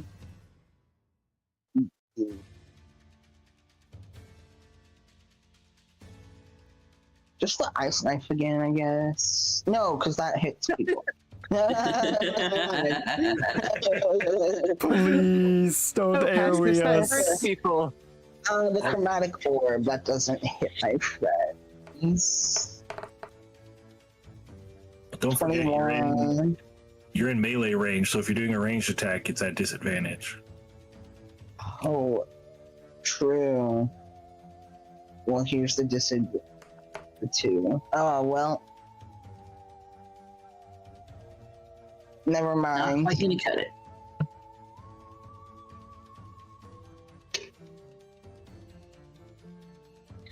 Bonus I don't action have movement? anything else, I guess. No, I'll just stay there and be in it.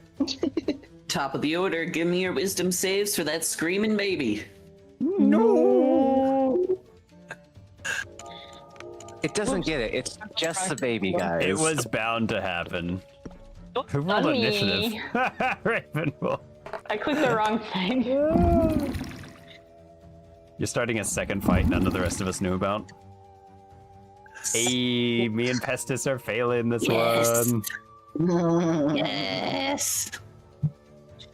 Pestis and Dagum, you both have the stunned condition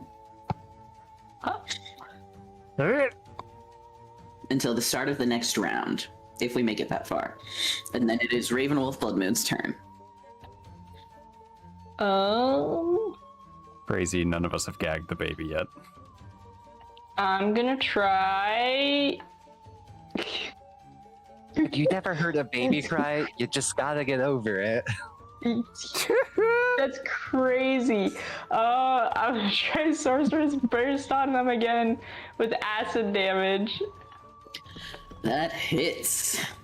A huge 6. I need better attack spells. 6 damage. That will do Come on, it. How do you want to end lock this? in. Sorry, what did you say, DM? How do you want to end this? It just melts as acid on acrylic would do. The smell is overwhelming to the point where even the spectral child hiccups and coughs a couple of times trying to get the burnt plastic out of the air. Well, that's the smell exit. of medical complications in 10 years. If you or a loved one are diagnosed with mesothelioma, Oh my god.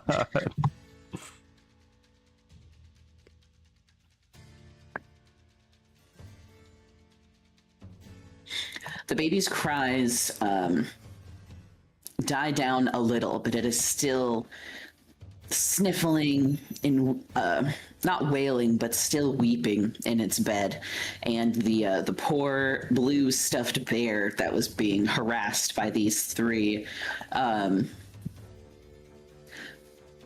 Above board, they used the Quasit stack blocks, so it was the demonic presence of them that made them immune to the fire and the cold, in case anybody was wondering. Oh. The bear that was being harassed by the Quasits sits and is angled towards the rocker where little baby Arthur. Oh, Chuckles is Continues already his cries. shoving that bear into the bassinet.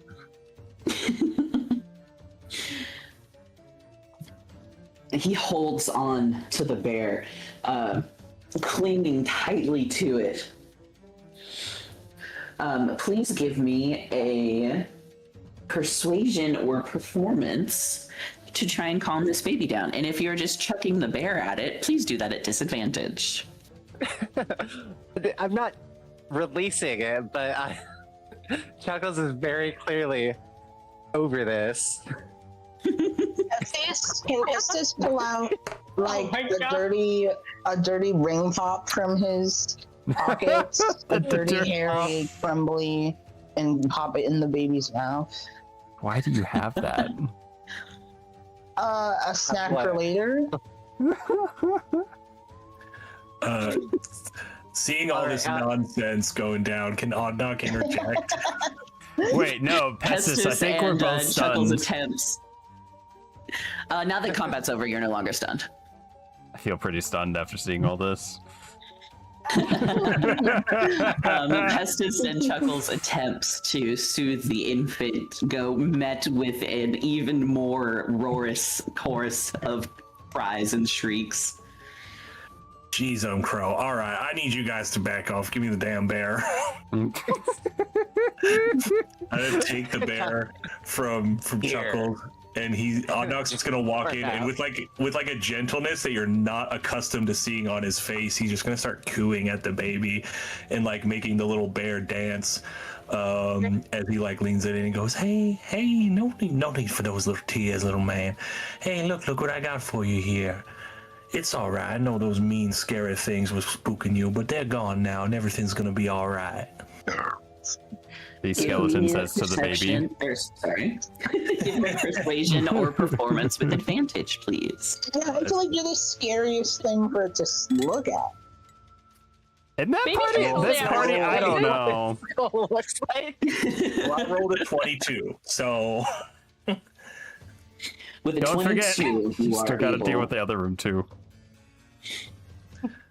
Arthur finally stops wailing. He sniffles and his lip trembles a little bit, but seeing the bear, hearing your soothing voice, he calms and coos and reaches his little tiny baby hands up towards you with one arm, cuddling the blue stuffed bear very close to his chest. I assume he's doing the little baby thing where they try to like grab your fingers, so I'm gonna stick my little bony finger so he can grab my little fingy. He immediately pulls your hand to his mouth and begins to like use your finger as a passy and soothes himself to sleep after just a few moments. He coos and like rolls around a little bit and then very peacefully takes one last deep breath and becomes just a little glowing blue light for a moment. A small little wisp darts around the room, flying past each of your heads, and then settles into the blue stuffed bear itself, and the room is quiet. Haunted bear. I'm gonna grab the bear and put it in my little vest pocket. Just go, sleep tight, little one. And I'm gonna turn around and be like, now I gotta go tell a goddamn bedtime story to a cat. You need help? And you'll do a great job. I believe in you. Hey, Fallen, I rolled a nat 1 for that performance. You have to roll the D100. Yes, please. Thank you. 2. Oh boy. Ooh, a low number. We don't come across those often. Use inspiration for Only anything about but the nat 10% of the ones. time. Oh, I already burnt that earlier on something far less necessary. Oh, I'm being quite genuine here. I'm interested in whatever the curses always give us. It's fun RP. Oh, yeah. Yeah, I think we've had that one before. Go ahead and roll again, please. That was the you think headless is the best way to be, and you want to convince everyone else to not have a head. Oh, I had that one. That was fun. Yeah. That was good. 37. That worked best for Oddknock because nobody died in the end. Oh, this one sucks. Oh my god, I would hate this in real life. You begin to feel uncomfortable in your husk body. There's irritation all over. It feels like you're itchy or something's pulling on you, and you realize that you have the sensation that you are covered in cobwebs, and nothing you can do can stop this feeling. If you don't shake it off soon, though, it feels as if the cobwebs will cocoon you entirely. And I think that is a great spot to take a break, since that was a subscriber-only content. Fair enough. Just start hearing screaming echoing down the hallway. Chelka's just rolling around on the floor at the end of the hallway. Picking up actual cobwebs as you're trying to get the fake cobwebs off. That's like that time where it was kind of recently. I was having one of those days where just like stuff kept going wrong, and then I went outside and I walked straight into like a cloud of newly hatched baby spiders. Oh no! It was beautiful. It was straight out Charlotte's Web, but I was like, oh, get off of me. Speaking of that, like last week, I was watching TV, sitting on my phone, and all of a sudden a spider is lowering down on its web right in front of my face, and it lands on my stomach, and I poke it, and it gets scared and ascends its web back to the ceiling. That's kind of cool. Wild. No, it was terrifying. Wizard would have screamed. I would have screamed. Yeah. All right. Well, let's go on a 5-minute break. See you all soon. Bye.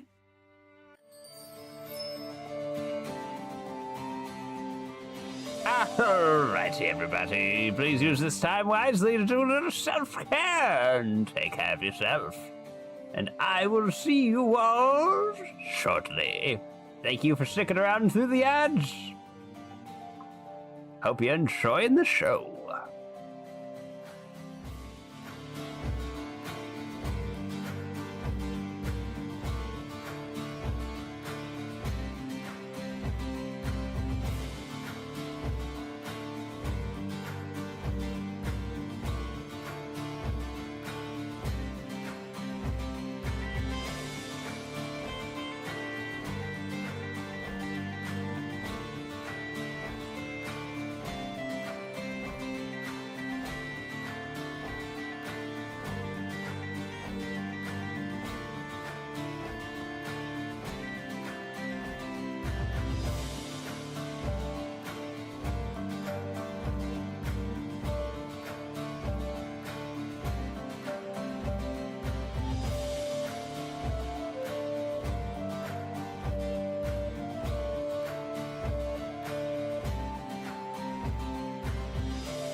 Alrighty then, welcome back everybody from the break. It's time to hop on back in and see what happens in this cursed home. And that was the 4th time I met OJ Simpson. Oh, we're back. Okay. Wow. Okay. Well, also, K-Dudes, thank you for the follow. Oh, wow. You really get around Immortal. I mean, I have nothing but time. Oh my god. Good to have everybody here. Hi, Maisie. Hi, K-Dude. Hi, I think I saw Muzdum earlier. Hello, everybody. Mm-hmm. What's up, gamers? Welcome back.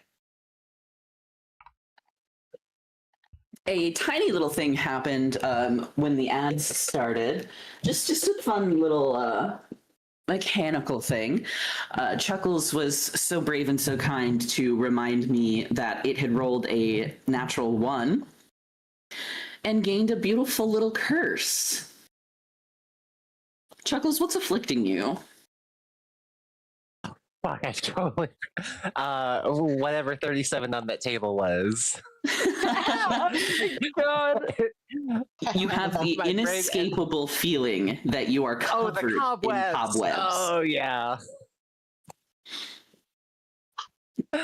So, yeah, Chuckles is just rolling on the ground at the end of the hallway, scratching its back against the door frame like a bear. Hey, you good? Get them off. Get them off of it. Get what off of what? Huh? The webs. They're enveloping it. Do I see any cobwebs on Chuckles at this point? It was rolling around in this corner a little bit, so you can see like one thing of cobwebs on its head, but not nearly as much to warrant the reaction it's having. Okay. I do understand. Spiders kind of gross me out too. Do you want them burned off or wiped off? Chuckles is rolling around, totally ignoring you, All right. You know what? rubbing itself all over. I know who would be perfect For this one, and I keep like eyeballing and like turning my head to look into the room because I'm interested in the cat as well, and like super enthralled and really want to get back there. All right. Cotton Ball, help Chuckles out and try and get all those webs off. All right. Good luck. Don't use your claws. Bye. Did I miss story time? No. Oh, goody. All right. So when we come back in the room, is the cat still sitting on the desk waiting for someone to tell it a story? Still sitting on the desk, and as Ravenwolf Bloodmoon enters the library for the first time, the cat's grin widens impossibly larger. Its golden eyes pierce into yours, Raven, and it turns to you. It says, "Tell me a tale." Oh. Yeah. We're getting there. All right. Give me a second. I'm gonna, after like the nightmare of a combat that Oddnox just had, just gonna walk over to the chair in front of the desk, just thump into it bodily, like put his feet up on the desk, and like reach into his pocket, pull out a flask, screw off the top, tilt it back, and nothing comes out because it's empty. And he just looks at it really sad, puts the cap back on, puts it away, leans forward and pulls out his deck of cards, and he kind of shuffles it for a minute, and he goes, "All right, I'll tell you a tale." And as he talks, he's going to pull out cards, and I'm going to use Minor Illusion, which is an ability I get for my Sinners subclass, and he's going to make images appear on the cards, similar to how like oh goodness, what was her name? The Druskenwald. Adela Druskenwald's Adela, yeah. Tarot cards looked. And so he's going to start talking. He's going to pull out the first one. It's going to be a picture of a young woman with like this fiery red hair, wearing like dirty cast off clothes. And he's going to start telling his story.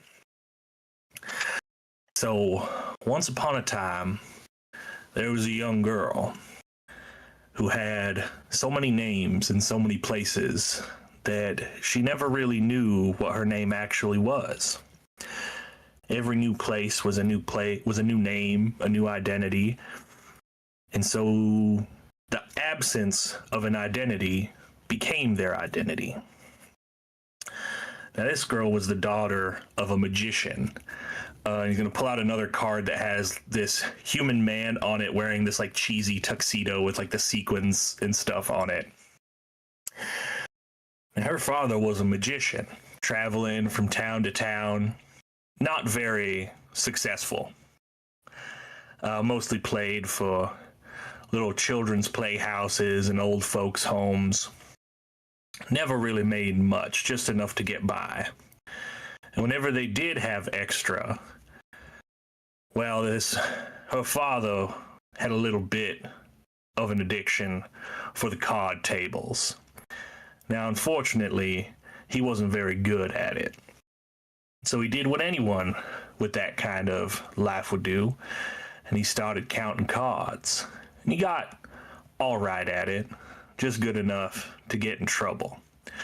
And eventually, the people would catch on to what he was doing, and they'd have to pack up, run to the next town with new names, new identities, do it all over again.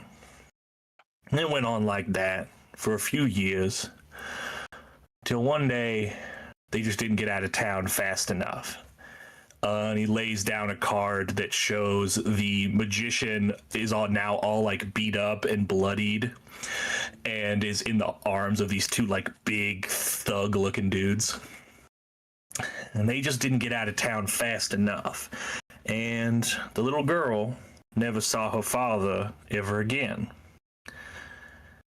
Now the world's a scary place for a little girl left out on the street all by herself with no name, no identity, no family. And so she did the only thing that she knew how to do, which was keep doing what she'd always done. Move to the next town, pick up a new identity, count cards in the places that would let her in, just do what she had to do to survive. And it went on like that for a couple years, and eventually she took up with a sorted sort of crowd. And he puts down another card, and it has these like obvious cultist looking dudes. It's just like people in these deep brown robes sitting in a dark room lit by candlelights, and they appear to be doing some kind of ritual.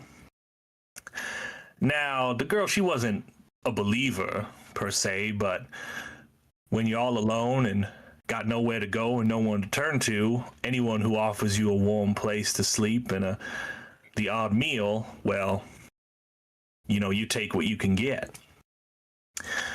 And they took up with this crowd for a while until things got a little bit too serious. And as they were getting ready to make their escape, just like their father before them, they didn't quite get out fast enough. They lay down another card, and it shows all the cultists again. They're chanting around a circle, but then the same girl from the first card, who is older now, is like ritual style, like chained to a table. Yo. Now,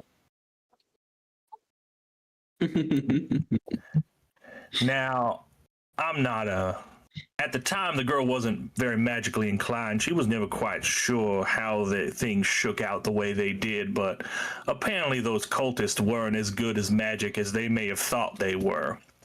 Because when the dust settled, the girl was the only one who was still alive, and all the cultists lay around her, dead.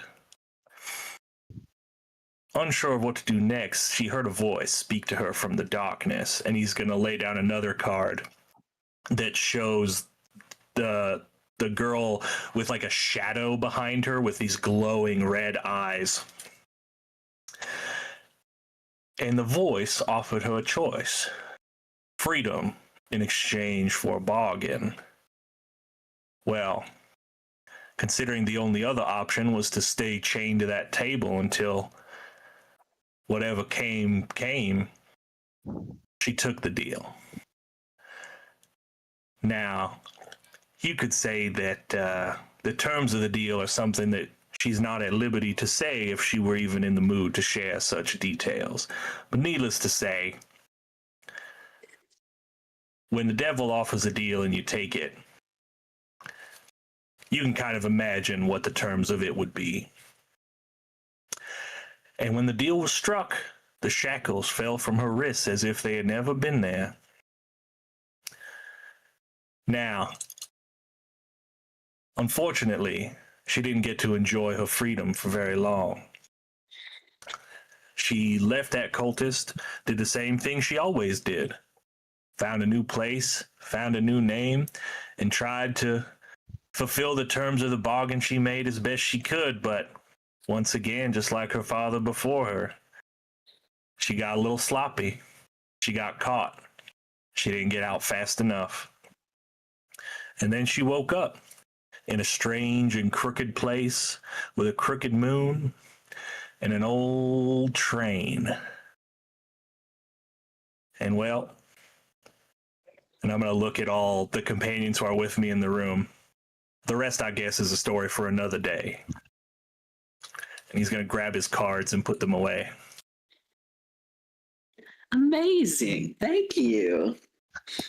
Yeah. I'm not even going to make you roll for that. That was a wonderful success. You see, Wisp is enraptured in your tale the entire time. As you begin speaking, a book falls off of the shelf behind you, and your words begin inscribing as you're speaking them. You even see the pictures that you have magically produced on your cards fill into the story as it's going through a beautiful illustrated detail. And when you're finished, the book snaps closed gently. Wisp hops off the desk. Thank you. That will do wonderfully. It picks up the book in his wide grinning mouth and begins to leave the room with it. Unnocked, you glow with a little golden light for a moment and are given a gift for your story. Essentially, you are given the effects of a free short rest. Any hit points that you want to roll, that you want to expend, you may do now, and you can add +4 to each of the hit dice that you roll. Oh, wow. And you are also granted the where did it go? What's it called? What's the spell that gives you like a guidance? You are under the effects of a guidance for the next 24 hours. Ooh, boy. Ooh, I think that might put me back to full. Very nice. Oh, I'm back to full health. Yay! As Wisp leaves, Audnock doesn't say anything. He just kind of does that thing where he grabs the brim of his hat and just kind of tips it at them and leaves it down a little bit low, like they don't want anyone to see their eyes, and he doesn't want to look at anybody. Wow, Audnock. That was like the longest story I ever heard. Was that about you?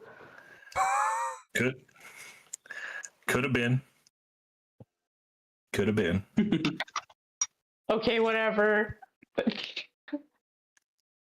Raven, you were leaning on the drink cart earlier and noticed that a few of the bottles on there look as if they could be quite useful. In fact, 4 of the tonics on the cart can be used as potions of healing. Post it. Them. 4 potions of healing. Wait a second, is this like the room right before the boss room where you get a bunch of extra loot? Only one way to find out. That was a fantastically done story too, by the way. Thank Yes, amazing. Yeah, it was On good. top of your gifts for that incredible tale, I'll also give you back your inspiration. That was wonderful. Thank you. you. Away. No, don't spend it all in one session. Don't tell me what to do. I roll an active perception check, and then I use my heroic inspiration to re-roll it. No! Ah!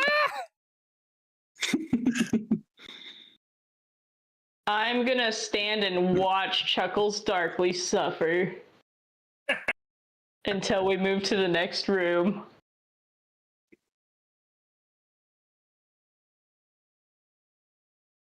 I'm starting to wonder if these two don't like each other. And I don't know where Dagum's voice has gone. Here we go. Hey, at least I didn't Literally go don't know what country is going today. All right. Well, I guess we should see what else is going on in this blasted place. It's the only way we're ever going to get out of here. I'm going to come join everybody. Oh, have we been trying to leave? I mean, I thought that was the whole point. Oh. All right. What the hell is Chuckles doing? Why is he being weird? Why is Cottonmouth's got it. weird? Chuckles has a lot of webs on them. It's like one web, but Chuckles is apparently very afraid of spiders. I opened the door, just Chuckles. ignoring. Chuckles, game face time. We're opening another door. Chuckles, you love doors. Where have they gone? Is she gone? She might be gone. Hello? It's fine. You know, she's dealing with cobwebs. But we opened the door, and that should bring her back. She really loves doors.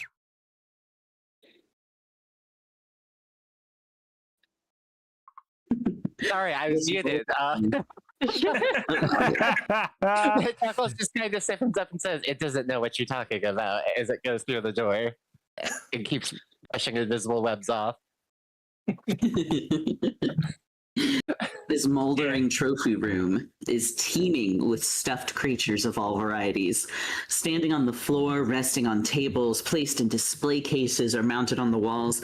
Each of these trophies is frighteningly uncanny, with figures in unnatural poses, enormous glass eyes, and strangely bulging stuffed bodies. I hate a bulging stuffed body. Oh my I was god! trying to think of something to say with that too, but I couldn't. Oh, then you'll All hate right. me after Thanksgiving. Well, I think we all know how to deal with this. I throw a card at the bear. Honestly, kind of fair. You at this already point. got the bear. Oh my goodness gracious. That's not Let's go! Double cobwebs. Hold on. Situations like this are exactly what inspiration is meant to be wasted on. No. Okay, fine. No, I'm just going to take it. I deserve it. I feel You like the know- nat ones are the only thing I don't want to use the inspirations on. Honestly, actually- I love the RP. Oddnock's feeling a little bit emotionally vulnerable, and so their heart wasn't fully into it when they threw the card. Hey man, I'm sorry that happened to you. It's pretty messed up. You got chained to a desk. All right, what happens? I need the fallout. Just tries to ignore that. Are you going to reroll the one, or are you keeping that one? No, I'm keeping it. Okay, let's roll the curse first. Give me a D1 tonies. Hell yeah. That's going to be a 39. Lots of 30s. You know, I just feel like I could have been more compassionate. You spilled all your secrets to a weird cat. I was looting booze. You believe that you have been gifted preternatural strength with your blessings from Wisp. Oh no. But unfortunately, you've become incredibly weak and you have disadvantage on strength saving throws while you believe this. Man, that's why I put too much strength into it. Everyone knows throwing cards is a dexterity ability. Oh, I Doc really was I should have revealing just personal given you information. the other one. Oh my god. What? The one immediately after it just tickled me so much I have to share it. So if anybody gets 137, so I guess if we re-roll 37 because we've already used that one, when you speak, bees pour out of your mouth and swarm those around you. Even that you believe it happened. No, that one just straight up happens. It's an illusion, but it Oh my happens. god, Oh, that's so that's crazy that some of these are amazing. fully in your mind and other ones are like, oh yeah, by the way, fuck all of you. Sometimes you are actually cursed. It's Oh, I really can't very wait. haunted. That's This so is an awesome So good. haunted house table. That one almost brought a tear to my eye. That one's so good. All right, Oddnock is going to roll his sleeves up on his shirt in case the bear comes alive. They are getting ready to wrestle it since they are incredibly strong now. But you're also weak, right? No, I'm strong. You heard the curse. I'm a very strong boy. I didn't hear anything, man. It was the golden light. It filled me with strength, both emotional and physical. Whatever you say, man. I'm gonna start looking for one of our remaining mementos while we're in here. Right on. Anyone who wants to look around, please give me perception or investigation. They will get you different things depending on what y'all get. I ain't rolling good at all today. Oh, I just realized I forgot to roll the guidance on my nat 1, but that's such a great way for that to get used up. All right. Chuckles and Pestis, as you all are looking around the room, taking in the various shapes, you actually spot something curious up on the ceiling. It's kind of disguised with some like gabling, some decorative trim, but there seems to be a secret trapdoor hidden in the ceiling of this room. Secret door. I'll open it. Can somebody put me on their shoulders? Yeah, Yeah, I got you. I'm Chuckles super will help strong. you. I can climb. I have a climb speed, so I can just climb up the wall. Or climb up stuff. The bookcase, whatever's nearby. And scurry up there. For sure. I don't think a climbing speed would let you climb the walls, but I don't know if it would let you like grip the ceiling. And the trapdoor is kind of in the like center of the room around this square. Well, here. I feel like Pestis is Who's the tallest? pretty sicky, right? Who's the tallest in our group? Probably Dagum. Probably Dagum. Dagon, come over here. I'm considered technically a giant race. Technically is a big cue to that. Okay, yeah. I will wander over. Hey, Yeah, friend, what's can up? you hold me up? Hold me up Sh- to this trap door. I don't even like wait for you to say trapdoor. I just like give you uppies right away, and I'm just like, There you go. Why are we doing this? You know what? You enjoy yourself. There's a trap door, and I pull it open. There's a trap. Oh God! The moment the that your ceiling. hand connects with the trap door, an upsetting, discordant ringing begins to fill the room, and without warning, all of the creatures around you begin to convulse and writhe, hissing, barking, howling, flapping, and yipping, all merging into a maddening cacophony that claws at your mind. Amidst the frenzy, you feel a force burrow into your psyche. Its source, which provoked this eruption of madness, remains veiled in the frenzy of limbs and snarls. Before we enter initiative, I need everybody to give me an intelligence saving throw, please. Uh-oh. Oh, it's okay. I didn't actually dump this time.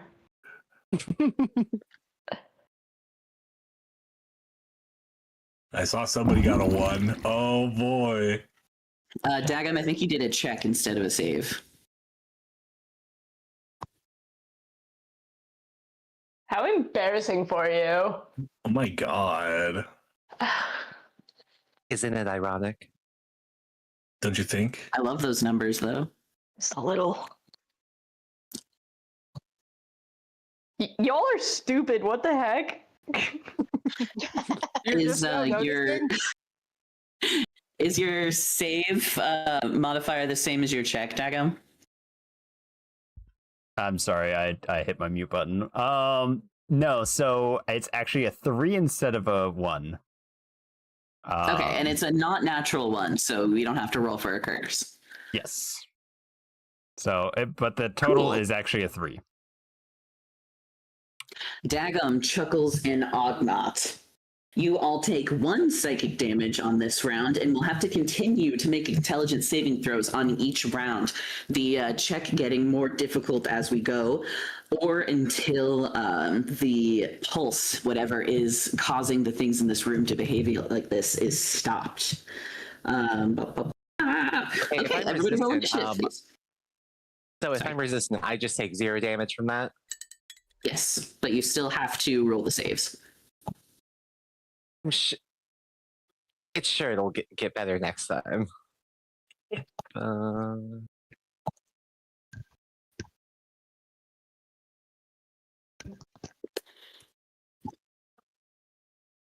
Somebody disconnected. Miku. Oh. She's dead, Jim. Good news. D&D Beyond finally fixed their shit for the game log. Why It's would still you say upside that? down. It's still upside down, but it's like when I open it, it shows me the most recent rolls right away. I don't have to scroll. Yeah, it's nice. I don't trust that. It feels wrong.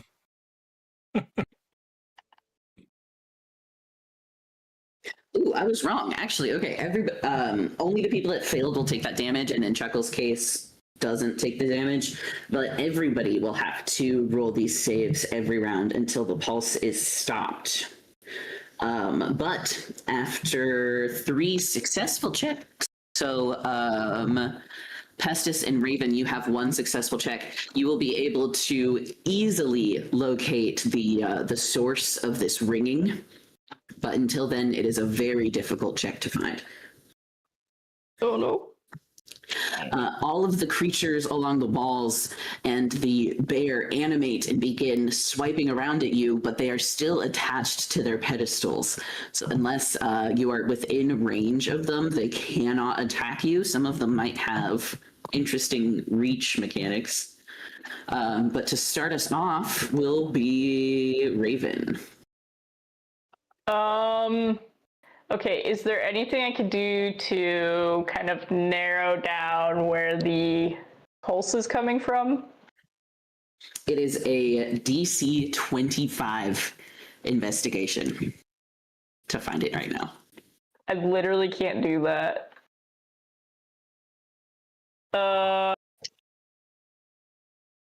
Just crit. I'll try it. It doesn't matter if I crit. Oh, I only have a +1. +1. I don't know why I tried that. I don't have a +5. It is also not your turn, friend. I don't have like a +5 to my investigation. A crit would hit it. A crit counts as an automatic success, but unless you crit, it would not. Okay. I always get... Okay, so I'll try it, I guess. Just crit, be a legend. Crit first time. God. No Nope. pressure. You messed Nope. up. Wait! Never mind. You want a guidance? No, I had, I'm not attuned to the planchette, otherwise I could do, like, locate objects or something. Yeah, that'll be my turn. All right. Chuckles. Yeah. You are standing next to a pile of bones here. So on your turn, I'm going to need a dexterity saving throw to avoid 3 of these bony heads trying to chomp out at your ankles at the time. Oddnock has a name, thank you. All right, that's a 17. That will save. That was a good one. Thank you. Thank you. I've been thinking for like 5 minutes about asking Oddnock if he ever wanted to upgrade. Kind of like a Cubone situation. Mhm. All right. So are these bones at my feet hostile? Like enemies? They cannot move, but they can attack you, and they do have, hits and stuff. So if we were to move away, would they get an attack of opportunity, or would we be out of range? You would just be out of range. Okay. It can't step out after you to try and make that special attack. Then I guess Chuckles is gonna walk over to the bear and start wailing on it. We'll do short sword, so we get the advantage later. 14? A 14 will hit. Nice. For 6 damage. Best damage roll for me so far. You hear a shrill squeak of indignation as the lumpy flesh beneath this mounted bear begins to wriggle and writhe, and pouring out from inside of it is our favorite enemy ever, the Boggle Swarm. Of course. Chuckles looks visibly deflated. That ends its turn Okay. in defense position. Pestis. Why are there two Fine. Boggle Swarms on the track? I don't understand how the tiny tracker works. Yeah. It works in mysterious ways. That's like kind of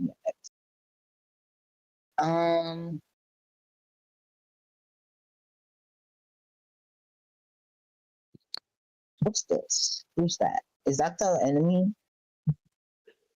Yes. A Okay, swarm why is just it so poured big? out of the stuffed bear. Okay, can I try to? I guess if I'm facing it, I can do something that's like goes in front of me. I don't have a lot.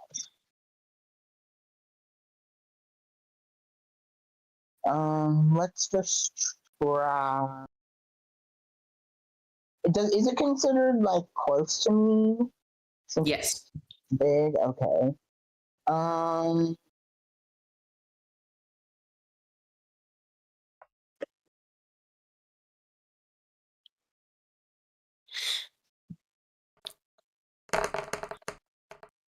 Did I do that?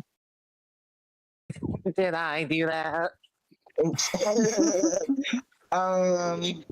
Can I try to blind and deafen it? It's a con save of Sure. 13. The swarm. They have a +0 to this. Damn it. Ooh, with a 14 on the die. Yeah, so it's 6. So I didn't hit it, so I can't really do anything. Are you That's it. staying where you are? Oh yeah. Would I provoke opportunity since we're in melee range? From the swarm, but not from the taxidermy. No, I'll stay. Excuse me. All right. Fallen, is it Miss turning into a Christine boggle Click. swarm what you meant about interesting movement abilities? No.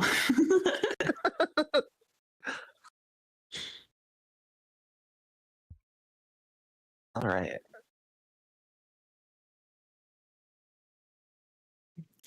Ougnot, it is your turn, sir. All right. Well, with my insane levels of supernatural super strength, I'm going to punch the Boggle Swarm in the face. I roll with disadvantage, correct? Yes, because swarm, I think. All right. Wow, I cannot believe I do have super strength. And I deal 1 bludgeoning damage. To you, it feels like 100. Oh my god. You are wondering why that weasel didn't implode on contact. It must be a very, very strong weasel. Everyone, this is the king of all the boggles. We gotta be careful. I'm gonna cunning action disengage and just get in the exact center of the room. All right. And end my turn. Daggum. All right. Daggum's going to do something a little different here. So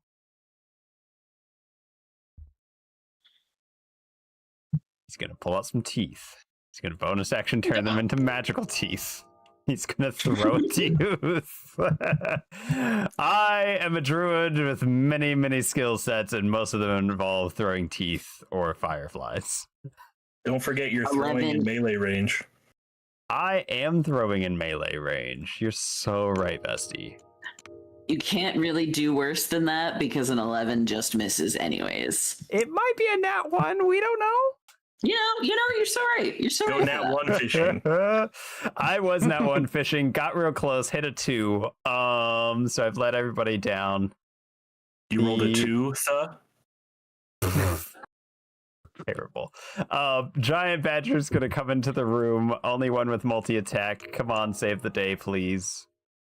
10 to hit and a 5 to hit. All right. Daggum is going to take a step back. Rock up.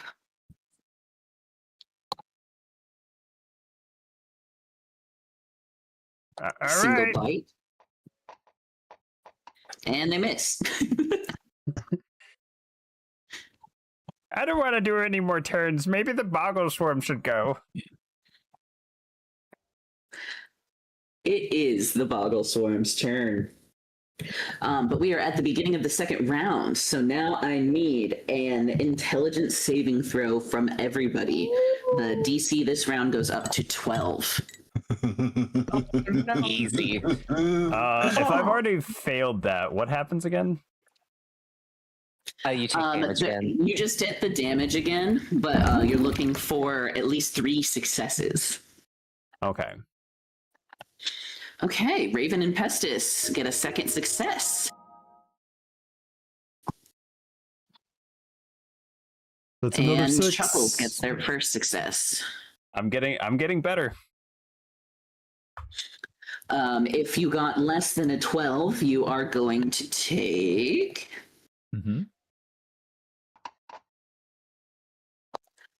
3 psychic damage. Oh no. Damage is stacking up faster. It's fine. My head hurts though.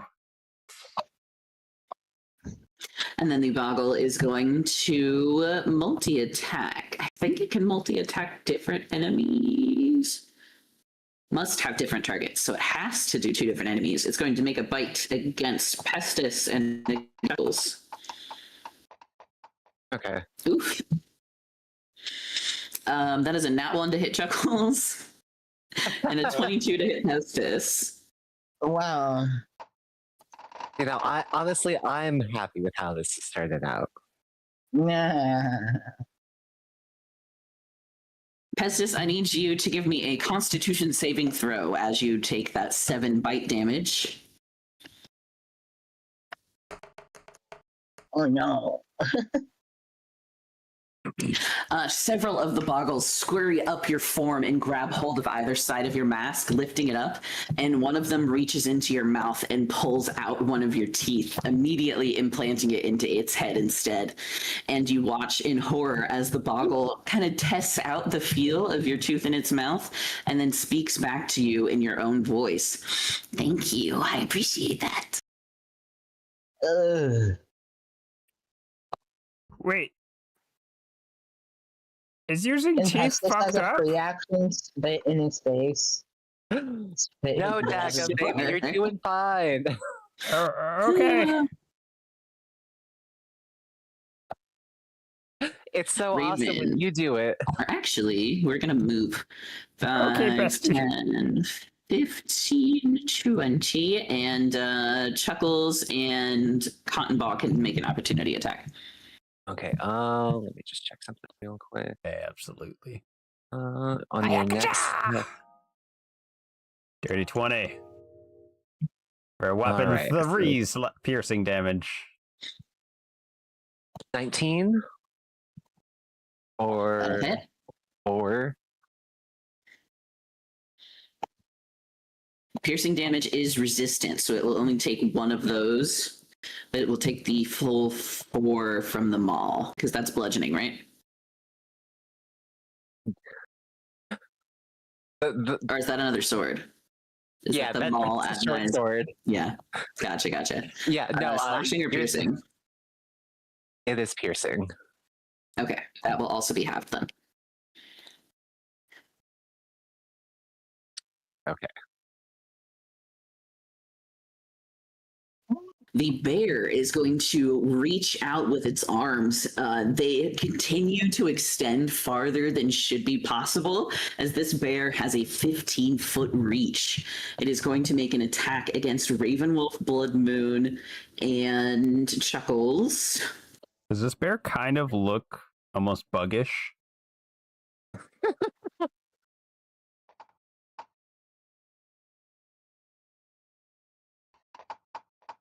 That is a 17 to hit Raven and a 4 to hit Chuckles. Okay. Missing on you. That hits.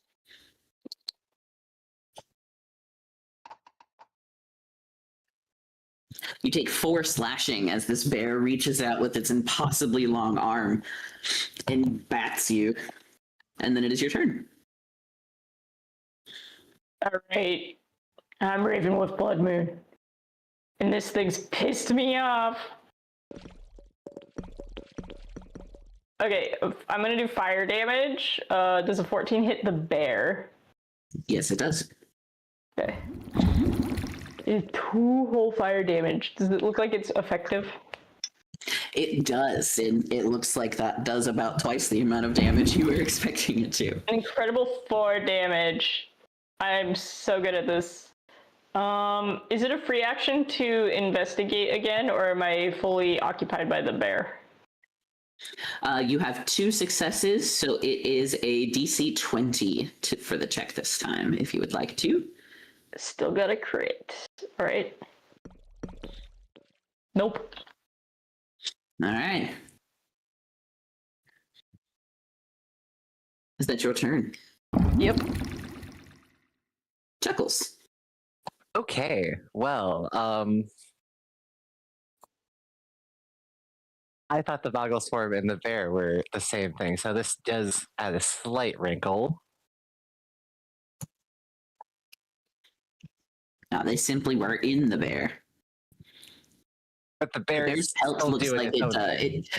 Yes, it doesn't even look like the pelt is like sitting correctly on the bear form anymore because there were so many weasels hidden inside. It's like lumpy and sagging and misshapen. Gross. Okay. And the bear has a 15-foot reach, you said?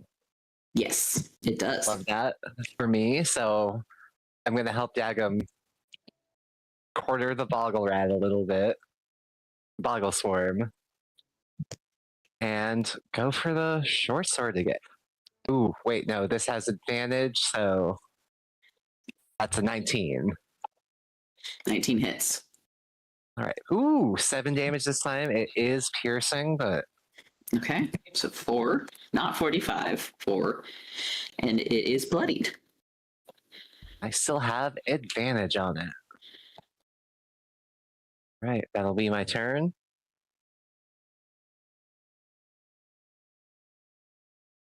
Pestis. Okay. I have my. Oh, I guess. Symbiotic entity. I can use my wild shape to awaken the spores that infuse me to gain plus 12 temp HP. Roll double damage for my Halo of Spores damage and deal 1d6 additional necrotic damage when I hit melee weapon attack. This lasts for 10 minutes until I lose a temporary hit point, or until I use my wild shape again. Does this mean like I can just use this? I don't have to like be in wild shape to do it, or do I have to? I think it is implying that you have to be using wild shape to use that status effect. Okay, so can I just do that?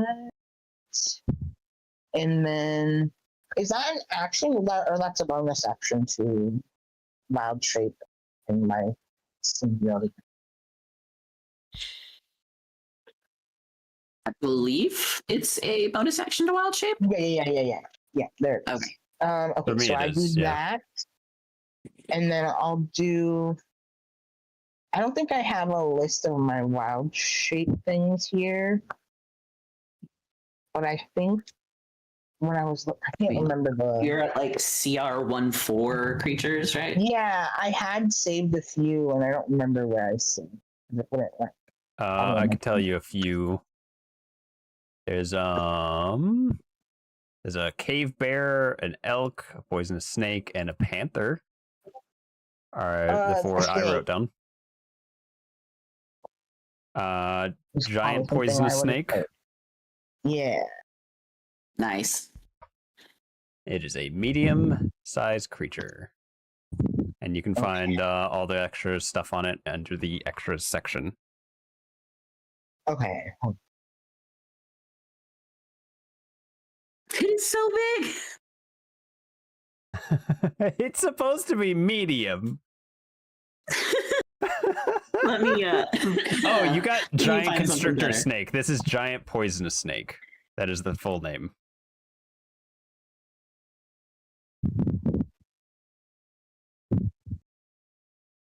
Oh, it doesn't have a picture. Here we go. That'll be good enough. Okay, and I'm within range of the swarm. Can I try my bite attack to just like? Yeah, absolutely. Okay, so that's it.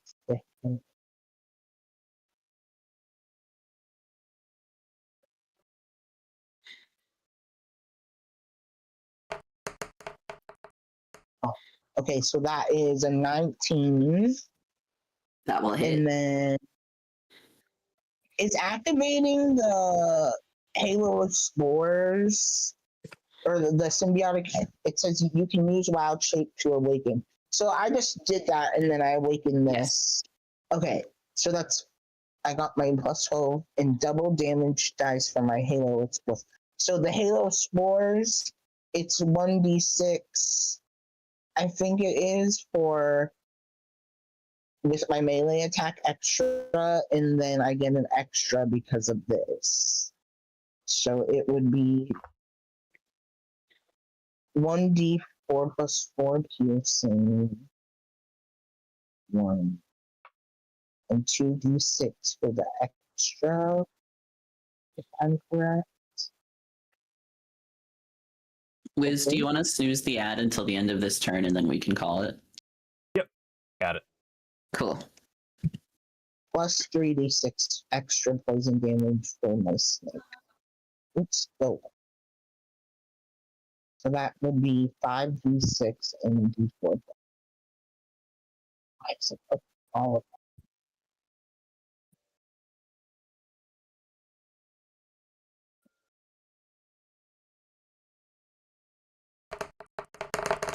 That's a lot of damage.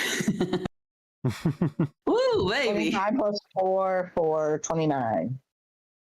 You obliterate the remaining boggles and are left in the room with the blaring siren and all of the stuffed mounts attempting to swing at the party. I will keep the encounter open here, and I think we can start back next week trying to find out where that down sound's coming from. Where's that ding dang sound coming from? Thank you, GM. Yeah, I don't think I'm ever going to figure out where that sound's coming from. I'll be lucky to not take the psychic damage. I guess it gets lower eventually.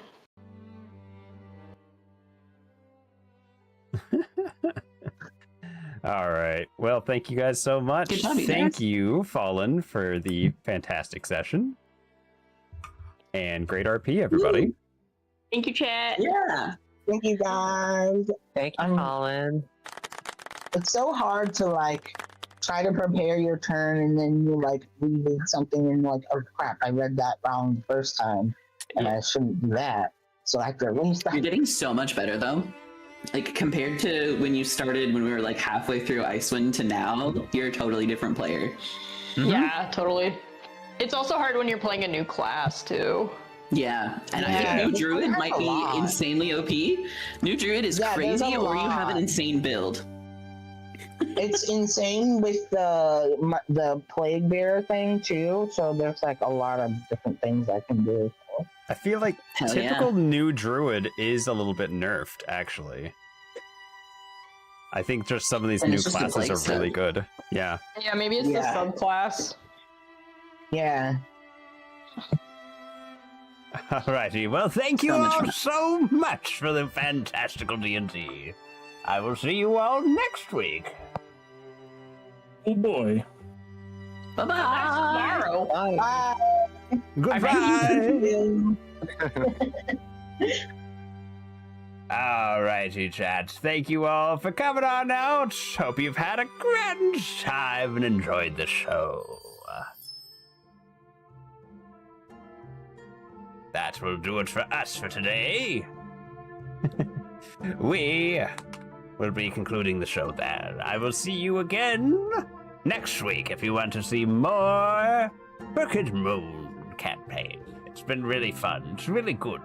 I was really just like, I know I didn't talk as much this time, but I was just kind of enthralled in everybody else's RP. And it was fun. Kind of fun to take a step back and not be the dungeon master and just get to watch everybody else really shine. It's a lot of fun. All right. Well, that's enough rambling for this old man for today. I hope you go eat something tasty, do something fun, and remember to take it easy. You've all worked hard enough for today. But until next time we meet, my friends. Oh, actually, one quick thing before we go. It does look like... yes. Next week will be Easter, so some of our players do have some prior family obligations, so we shall not have Dungeons & Dragons next Sunday. We'll probably do a normal stream on that day. I'll keep you posted on the Discord. Thank you all for coming on out, and have a magical rest of your day. And until next time we meet, my friends, which will probably be tomorrow during our Nostalgic Monday stream, remember to stay magical. Alrighty. I hope you all have a fantastic rest of your day. I will post a raid message right here. If you would like to copy and paste that, you're more than welcome to. If you'd like to post whatever you want, you can. You have free will, for better or worse. Alright, so let's figure out what channel we're gonna raid on into, and I'll see you next time.